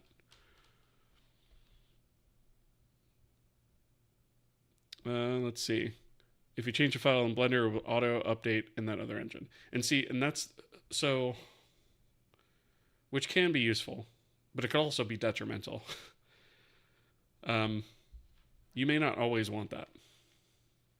So we're probably going to have the ability to turn that on, maybe even granularly per asset, but maybe just starting off, we'll just do it globally on or off, but you may not always want that. Like we have it for shaders right now. So like if I launch the editor that shall not be named, I think this should still work. I don't think I've broken it yet. I don't know that. I might have broken it with all the asset stuff I'm doing. Let's see. Yeah. So we have like the water back here, for example, right? So if I were to load up the fragment shader, which I think this is the one it's pulling from right now. Oops, I don't want to maximize that actually. And I were to, I don't know, change the, let's see, the tint color, for example, right? Maybe I set the red really high to like 0.8 and save it. It does hot reload, right? So, it's just we do have that. It's just not standard in the way that it's not standard in the way that it's implemented, right? Let me undo that before I commit it.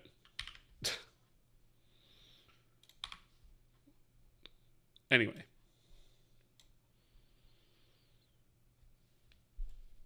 I like how UE handles it, just an asset action. An asset action. It's been a while since I've looked at UE, admittedly, for that. And I'm on Linux. I don't have it installed here, so I can't. But when you say asset action, is that like something you manually trigger in the UI, or is it something that you can configure the individual asset to do? Ooh, that's not a bad idea, actually.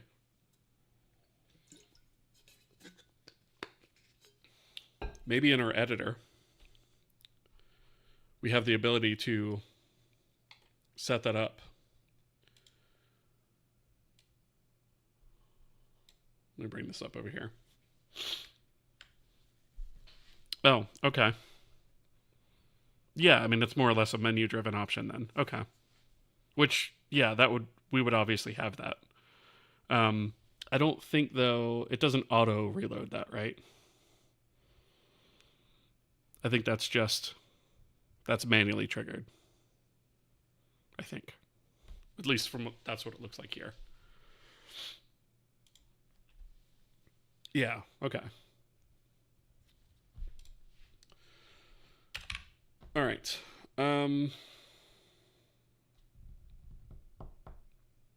Let me think. Where were we? Okay, so we hooked up. I was about to hook up the function pointers for this. So I need Vulkan renderer plugin main. So this is where all of these function pointers are hooked up. We just created some new ones. So we've already got some deprecated functions in here. We're about to have a lot more. So we have, interesting, I guess the reload was never exposed to the front end. That's fine. All right, so let's copy pasta these. And we'll just say note old, note new. Right, because we still need these for other stuff that we haven't converted over yet. But this is going to be, of course I typed it wrong, so now that's going to be, yep. All right, so we have that, and then this over here.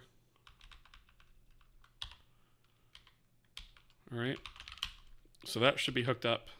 Should be hooked up on the front end. So now, if we go back to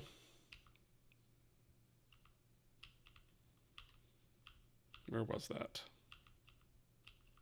Kind of had to go down the rabbit hole a little bit on that. Here we go. So instead of texture system acquire, now we have texture system request. We still need to create this callback. And that callback is actually probably going to do all the rest of this stuff. Now that I think about it. So we should probably do that next.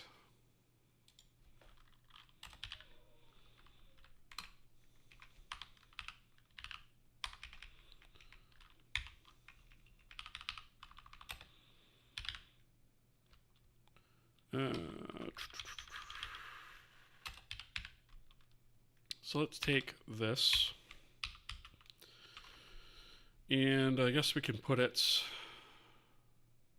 right here for right now, and we'll do static, right? Because it's just private. We don't need any fanciness there, any public fanciness. Texture resource loaded.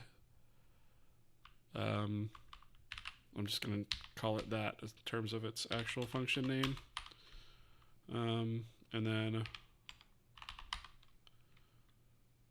texture resource loaded is going to be here.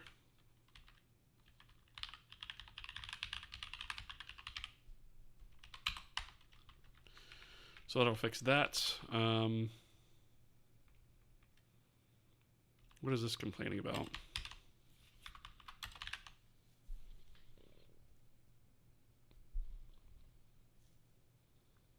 Wait, did I not set that up as a...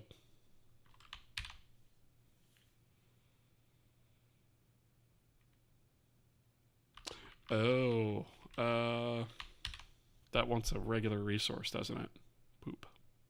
All right, that's no good. That should be a k-resource texture. Like I said, I figured we were probably going to be changing that function signature.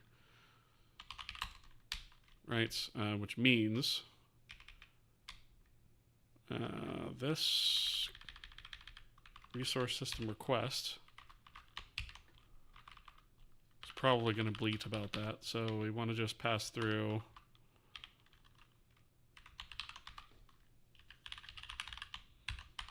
that cast it as a resource. And then we have ads.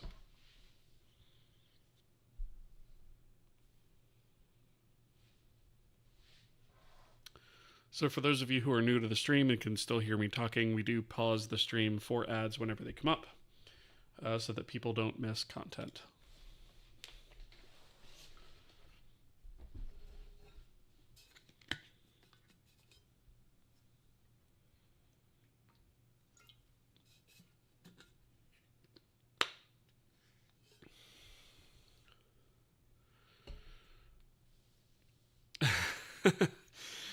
Nope. No problem, Coffee Lava. I keep you in mind, buddy. The only time I've ever been happy in my programming career is when I coded outside of work. I get that. Totally get that. I've had other times within my career, but yeah, for the most part, when I'm writing stuff for me, that's when I tend to enjoy it the most. For sure. By a large margin. Working on AAA games in large studios for the last decade has been soul draining, no exaggeration. I 100% believe it. Yeah, I haven't done AAA, but I did casino game development, which, if you can imagine what goes into that, it's probably every bit as grueling, right? With the way that people are with that. Yeah, I totally get where you're coming from. It's maybe not on the same scale, arguably, but yeah. Soul draining? Absolutely, yeah.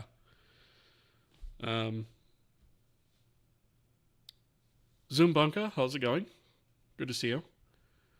Certainly can imagine. Huge respect for what you're doing now. I appreciate that. Yeah. I'm just trying to create the resource that I wish was available when I started doing this stuff, right? And I would have definitely followed along with something like this. I would have found it valuable, I think. So hopefully it's helping people along the way. That's the goal. You finally integrated Box 2D. Sweet. That's a good engine. Good physics engine. All right. So we've got that straightened around. That should be good here. Now we need to just switch this over to the new type of texture map. So I'm actually just I'm gonna copy pasta this because it's 90% the same. And oh, I forgot my block comment's broken. I've got to fix that. All right. Just do it the old school way for now. All right, so thank you for the follow. I appreciate that. So we have a K resource texture map, and this is State UI Atlas. Did I create? Here's the texture, but we did not create a new type of texture map here yet. So we need a K resource texture map. I guess I'll just call it Atlas.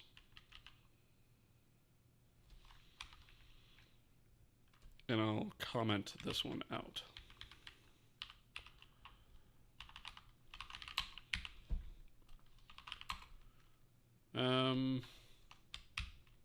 Oh, did it just kill my buffer? Oh, you bananas. All right. I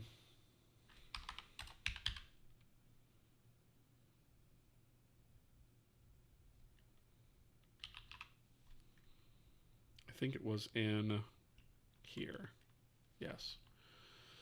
Okay, so this is just going to be Atlas now. That can all be the same. This is going to be Atlas texture, I think I called it. And it's in the state. Let's see. Okay, so we have that set up there. This is going to be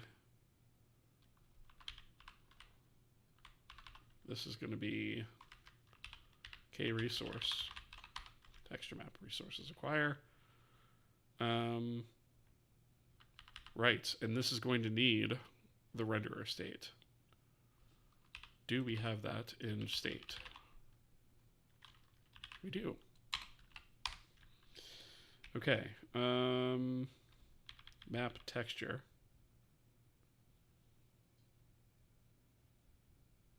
Didn't we already?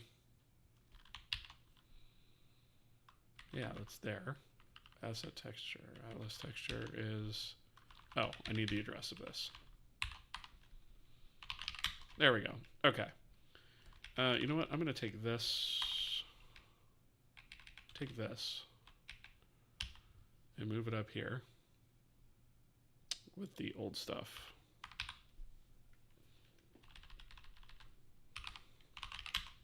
Okay. So I guess like all the event stuff could stay there. Really the only thing that matters that has to be done after this is loaded is this.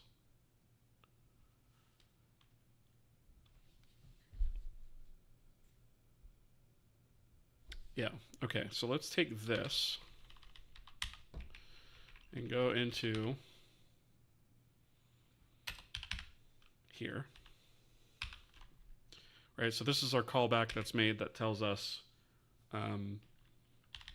everything is loaded. All the assets were loaded. The resource has been loaded. We're good to go. So at this point, it should be usable, which means that we can do, let's see, standard UI state equals, and we'll do a cold cast of the listener because that's what we passed along. And okay, so if this fails, there's not really anything we can do about it except bleat. Is what it is at that point. All right, so not much else to worry about at this point. Let me think. What else? We have some other errors in the file. All right, so we have the release of the texture map. So this is going to be k-resource texture map release, and then this is just going to be Atlas. If I could spell resource correctly, that would be awesome.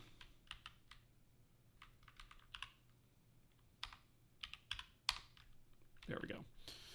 All right, and then release the texture. So if we have that, we're going to do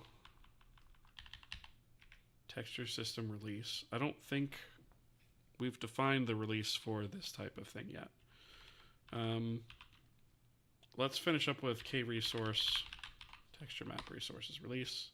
Wait, why is this in here twice?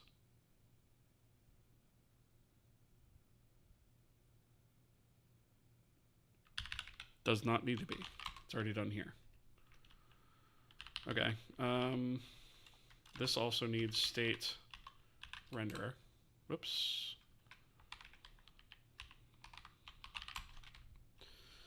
And then texture system release. Let's see. We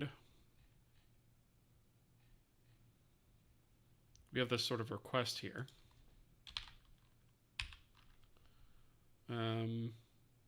That takes a resource. So I guess here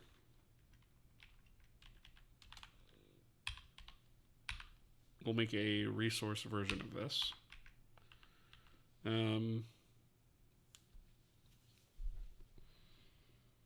Right, this did it by name, which is not what we want to do because we're not going to be reference counting in the texture system anymore. So we actually want a direct resource release here of, we'll say k-resource texture.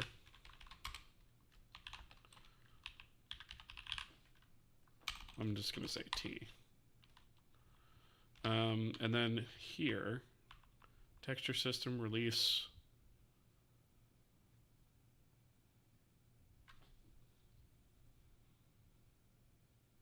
I can't have it name the same thing, so I guess we'll call it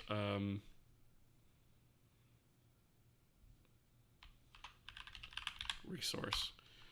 I don't like it, but it'll have to work. All right. So all this needs to do, technically, I guess we don't even have to do this, right? It's more of a convenience thing than anything. Is we just have to say resource, K-resource system release, and then we need the state. So we need K-resource system state. I guess we can just say state equals engine systems get K-resource state. We need struct pass through state, and then for resource we'll do t.base.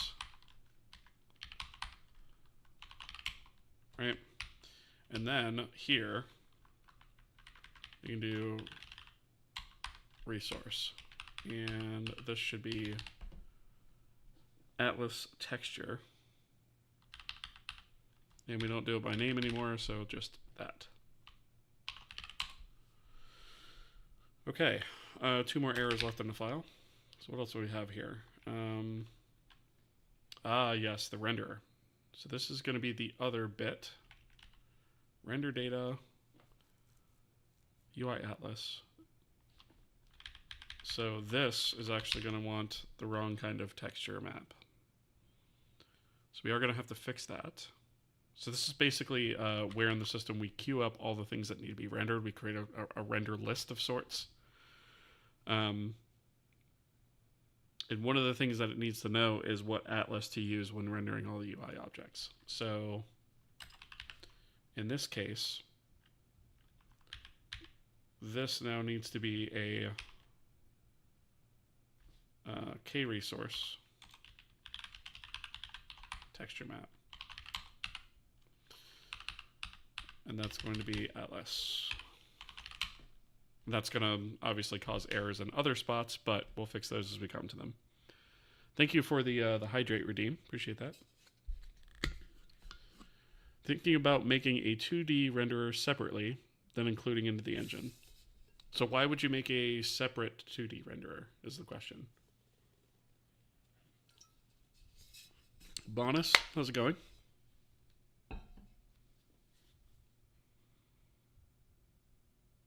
Programmers need to drink. Absolutely. Yep. 100%. I have Gatorade here. I chugged a bunch of water before this. I have found that if I don't drink semi-regularly and I stream, my voice gets like hoarse by the end. So I definitely have to do it.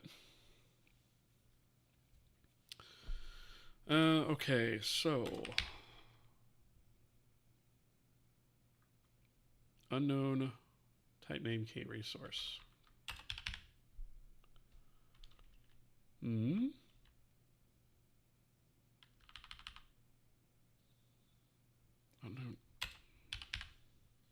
What are you talking about? Okay, that can go away. We don't need that anymore. That might have actually been the problem. I think that was a circular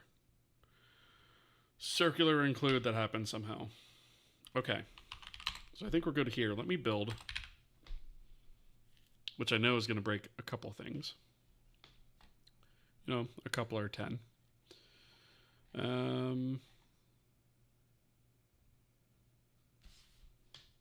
Texture system. Okay, so we need to go back to our texture system.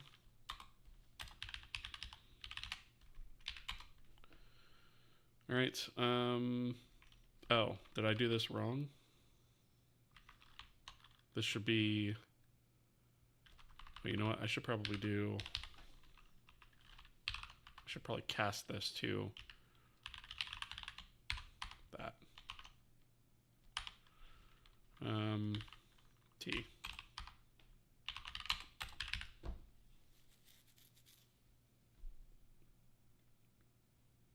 Okay, this I'm not surprised broke. In fact, I was kind of counting on it.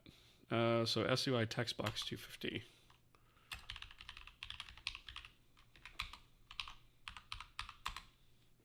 Okay. So here we go with texture map shenanigans. It's interesting I have a left off comment up here talking about deprecated geometry functions, which are still deprecated, hence all of this crossing out that's been done here. Anyway, we're going to resolve that before we cut 8.0, I think.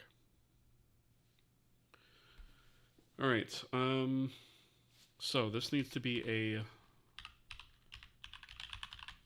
K-resource texture map, and this needs to be state atlas. Atlas texture. Atlas texture. Okay, so this is uniform texture config. Oh, crap. I didn't think about that. Okay.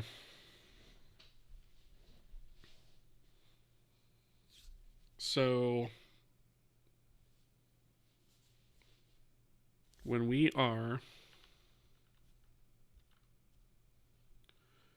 acquiring instance resources, we need the texture maps for that.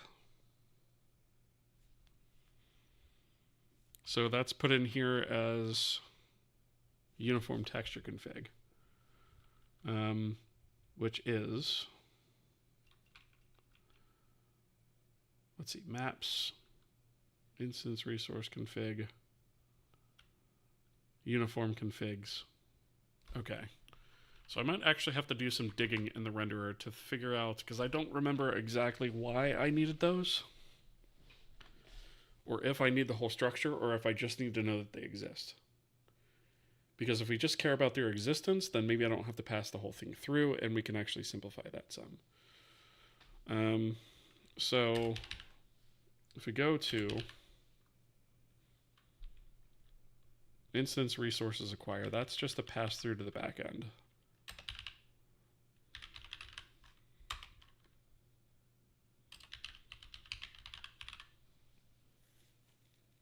Okay, so here is instance resources acquire.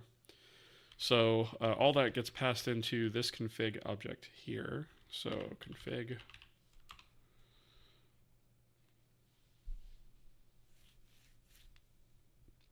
So here's our uniform configs.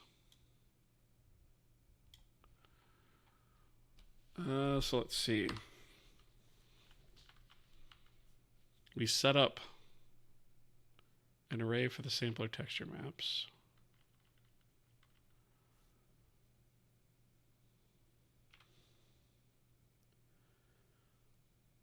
We keep that in the sampler state.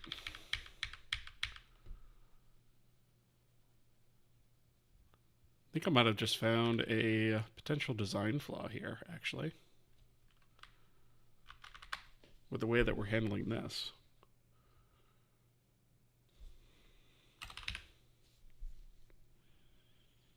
So these are pointers to texture maps. Okay, maybe not then.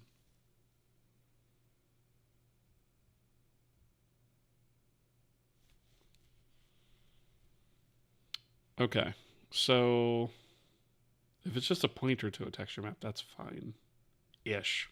I still don't like it. Let's see. So we do check here to say if we don't have a texture assigned to that, then we use a default texture.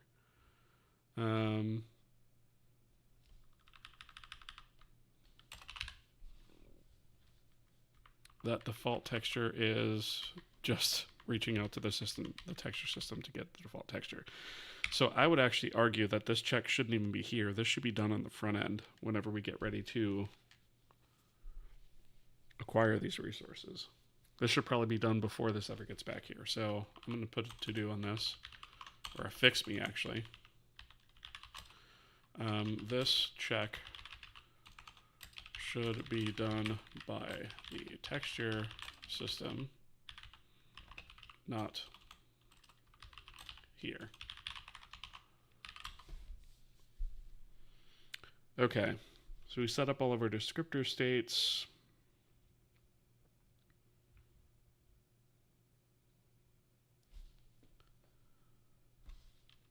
Let me search for uniform texture maps.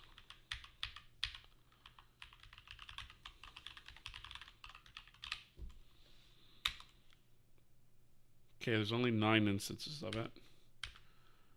So there's the first 4. 2 more are in release. Sampler state try set. And here are the other 2. Okay.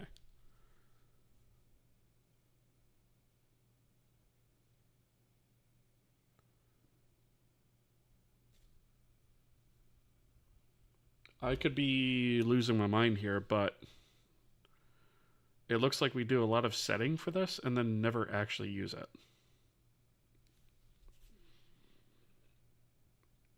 Right? Because we have these sampler states for all these different uniforms, right? And if it happens to be,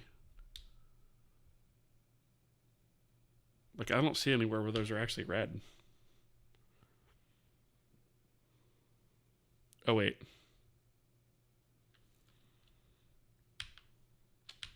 Right there.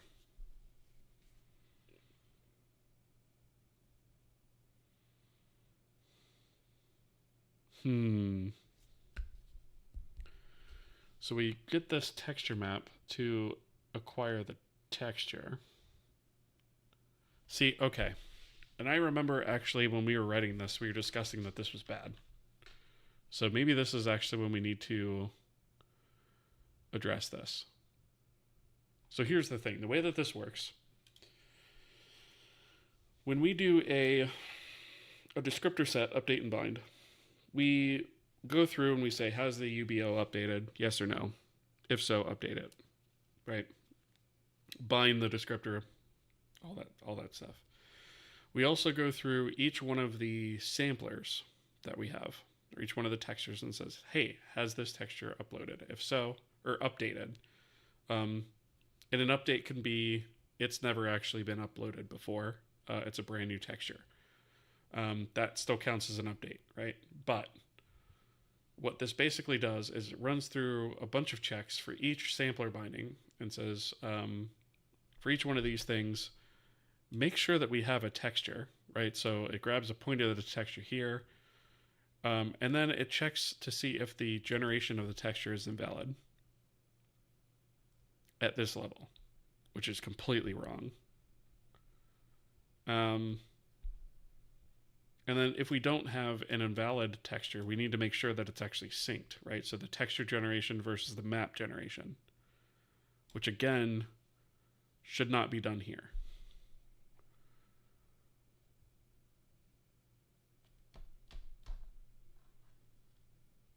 So it looks like the only reason that we're doing that is to determine if we need to update the descriptor for that particular image, combined image sampler.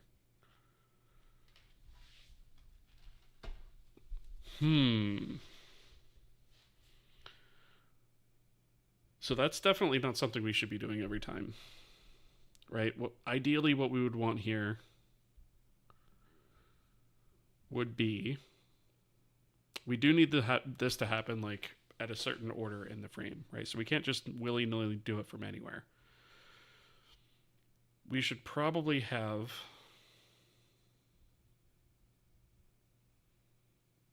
well, let me think about this for a second, because this has got to happen within the context of when we're actually using the thing.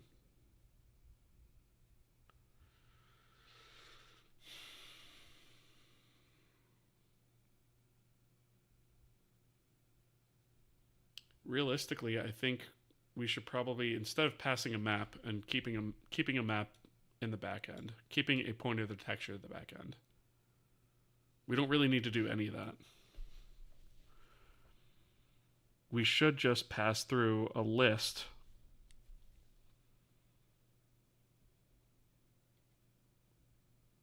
of images that need to be updated. And then internally,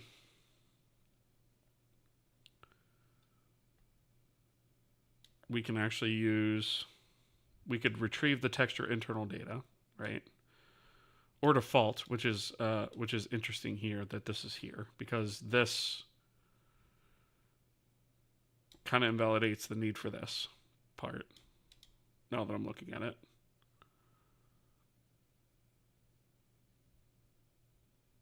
Okay. I think this is some leftover code from the tutorial that we did when we first set this up. This needs to be revisited badly. It shouldn't be a huge set of changes, but yeah. This is not the way we should be doing this. We should be passing through a list of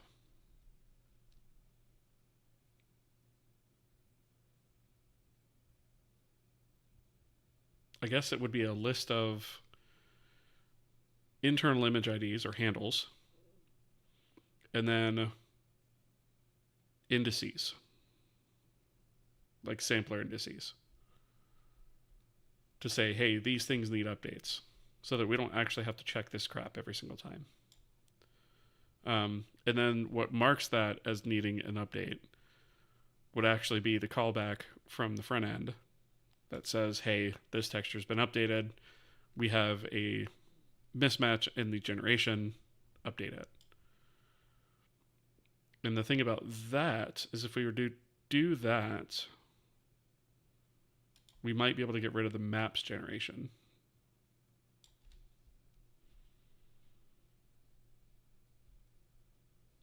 I'm going to have a think about this one on how I want to approach that. I feel like I'm missing something, but yeah. Good evening. How's it going? Good to see you. Ruche, I love the huge emote there. That's awesome. Smathico, how's it going? What is going on here? So, a trip down Amnesia Lane. You aren't kidding. Yeah. So, basically, we're a little bit down the rabbit hole. So we are reworking the way that resources are handled in general. And in doing so, we're changing the way that textures are loaded, the way that texture maps work. And I was kind of looking through here and I'm like, wait, why are we passing through the texture maps all the way to our renderer backend? What's the purpose of that? And then I found this code that we wrote a long time ago as part of a tutorial on setting this stuff up. And we kind of put in like this temporary code with a massive to-do right here to say only update the list if actually needed an update. But we're basically checking this every single time. And we shouldn't be doing that. So our new resource system is basically switching to more of an event-based type system where we get notified of when a resource is actually loaded. And at that time, that's when we would be doing this kind of stuff. And I just found this because this code has not been touched for a very long time. I think actually the editor that shall not be named might actually tell me how long it's been since I've touched some of those lines. Let me see. Let's see, 2574.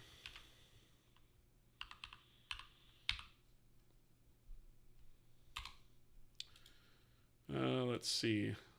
Will it actually tell me that? I don't know.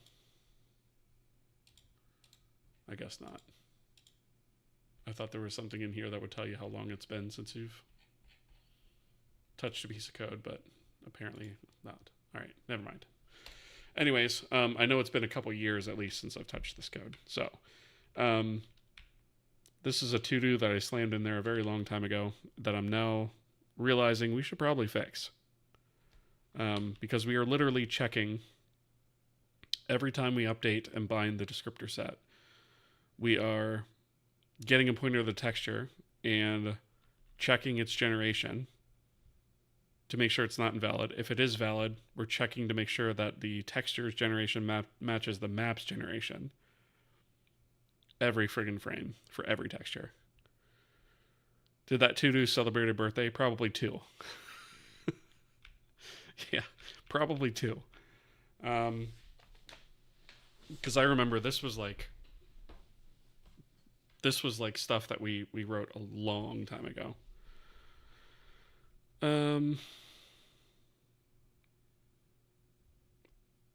Instead of let's see, what notes did I leave myself? So instead of a flat list of texture maps, the sampler state should have a list of uniform samplers, each with their own list of texture maps associated with them.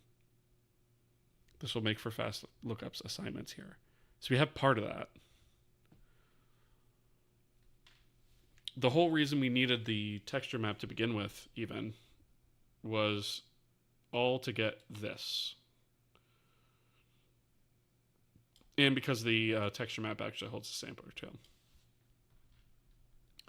But I'm thinking, instead of passing through the whole dang structure just to get these IDs, which we have on the front end anyways, we should probably just pass through the front end, or the IDs from the front end, and perform lookups on the back end to get them instead. So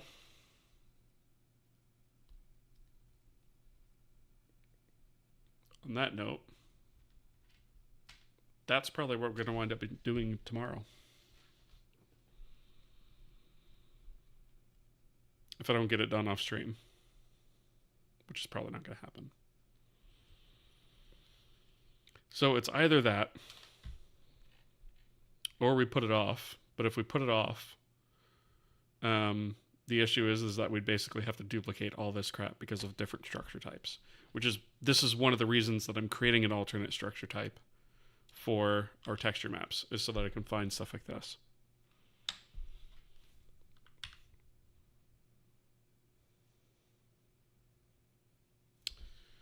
Okay, so let's note what we're thinking here.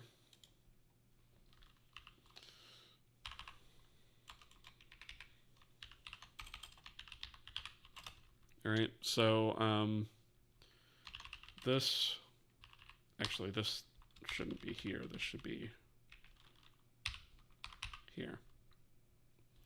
This type of checking should be done as the result of a resource load event having been kicked off, instead of essentially every frame as is being done here.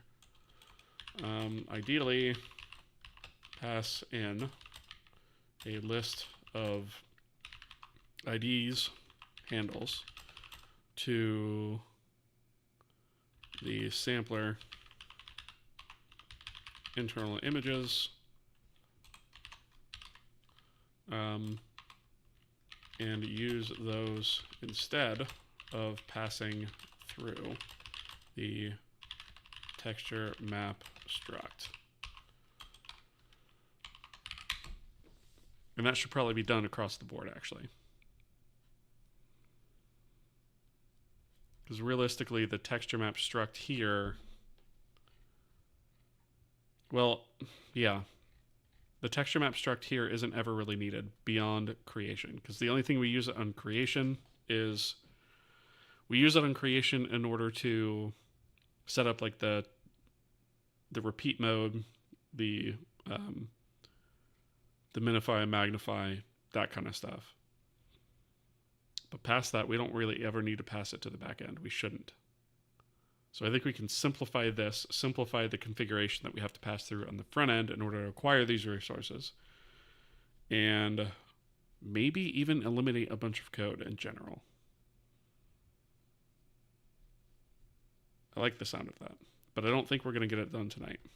So, that being said, I don't think... yeah, I'm not going to accomplish that in another 8 minutes. So, that's pretty much going to be time for tonight. But what we'll do is we'll find somebody to raid. But before I do that, I just want to say thank you to all of you guys who join me here on both sides live, on the Twitch side, on the YouTube side. Thank you guys very much for being here. You guys are awesome. Without you guys, obviously, this project would not exist. So I would appreciate greatly if you guys haven't already, if you would follow me and or spread the word about the stream and or the project, and help me grow it, because I am trying to reach more people. So, yeah, but I very much appreciate you guys being here, and let's find someone to raid.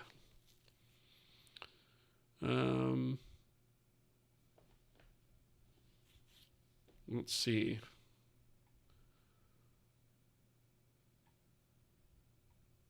Gonna kind of try to look for something that's loosely related to what we're doing here.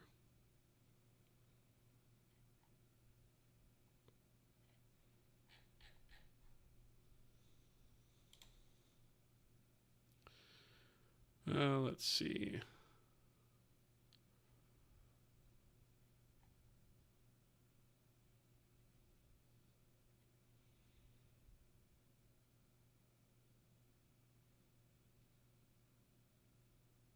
Okay. Let's see. We have... There's a stream here that says first stream with explicit sync by Quaternian's B-Hop. That sounds like it could be interesting.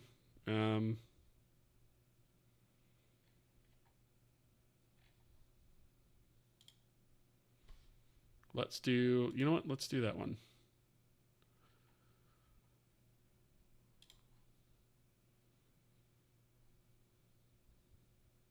Let's see. What's he writing in, though? Is he writing in Rust? He might be writing in Rust. Yeah, that's Rust. I don't know if you guys want to see Rust.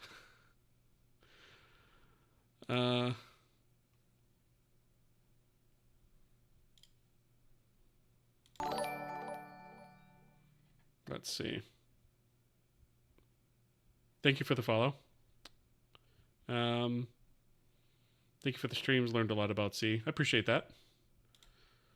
I'm just trying to find somebody to raid real fast. Sometimes this takes a minute because it's a little difficult to find.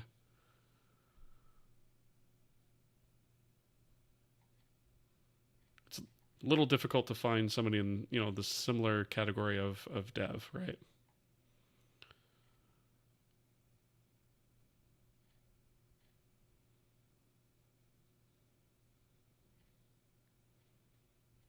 And then I find ones that look interesting, but they're Japanese only, which you guys probably wouldn't be able to understand all that much.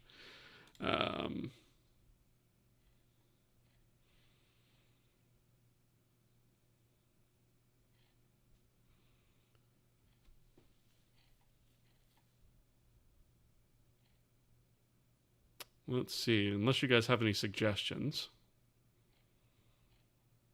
I might just wind up going with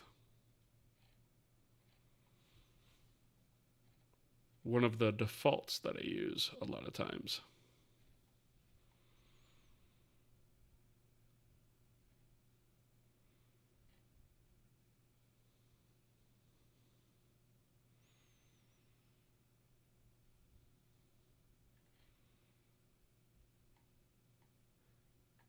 I'm scrolling really far through the list, by the way, just to try and find somebody that's, new or maybe a smaller streamer.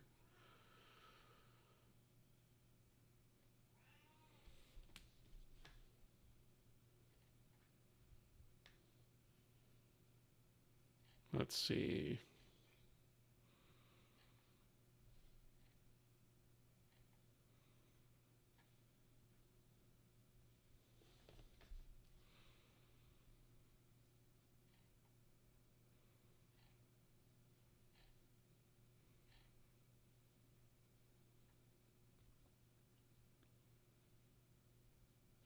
All right. Well, here's one. Let's see. We're going to raid Evan MMO. I haven't raided him before, so he's making an MMO. What more is there to say? So we're gonna raid him and see what he's up to tonight. And yeah, that's gonna do it for us tonight. Thank you guys so much for being here, and I will catch you guys on the next one. So see ya.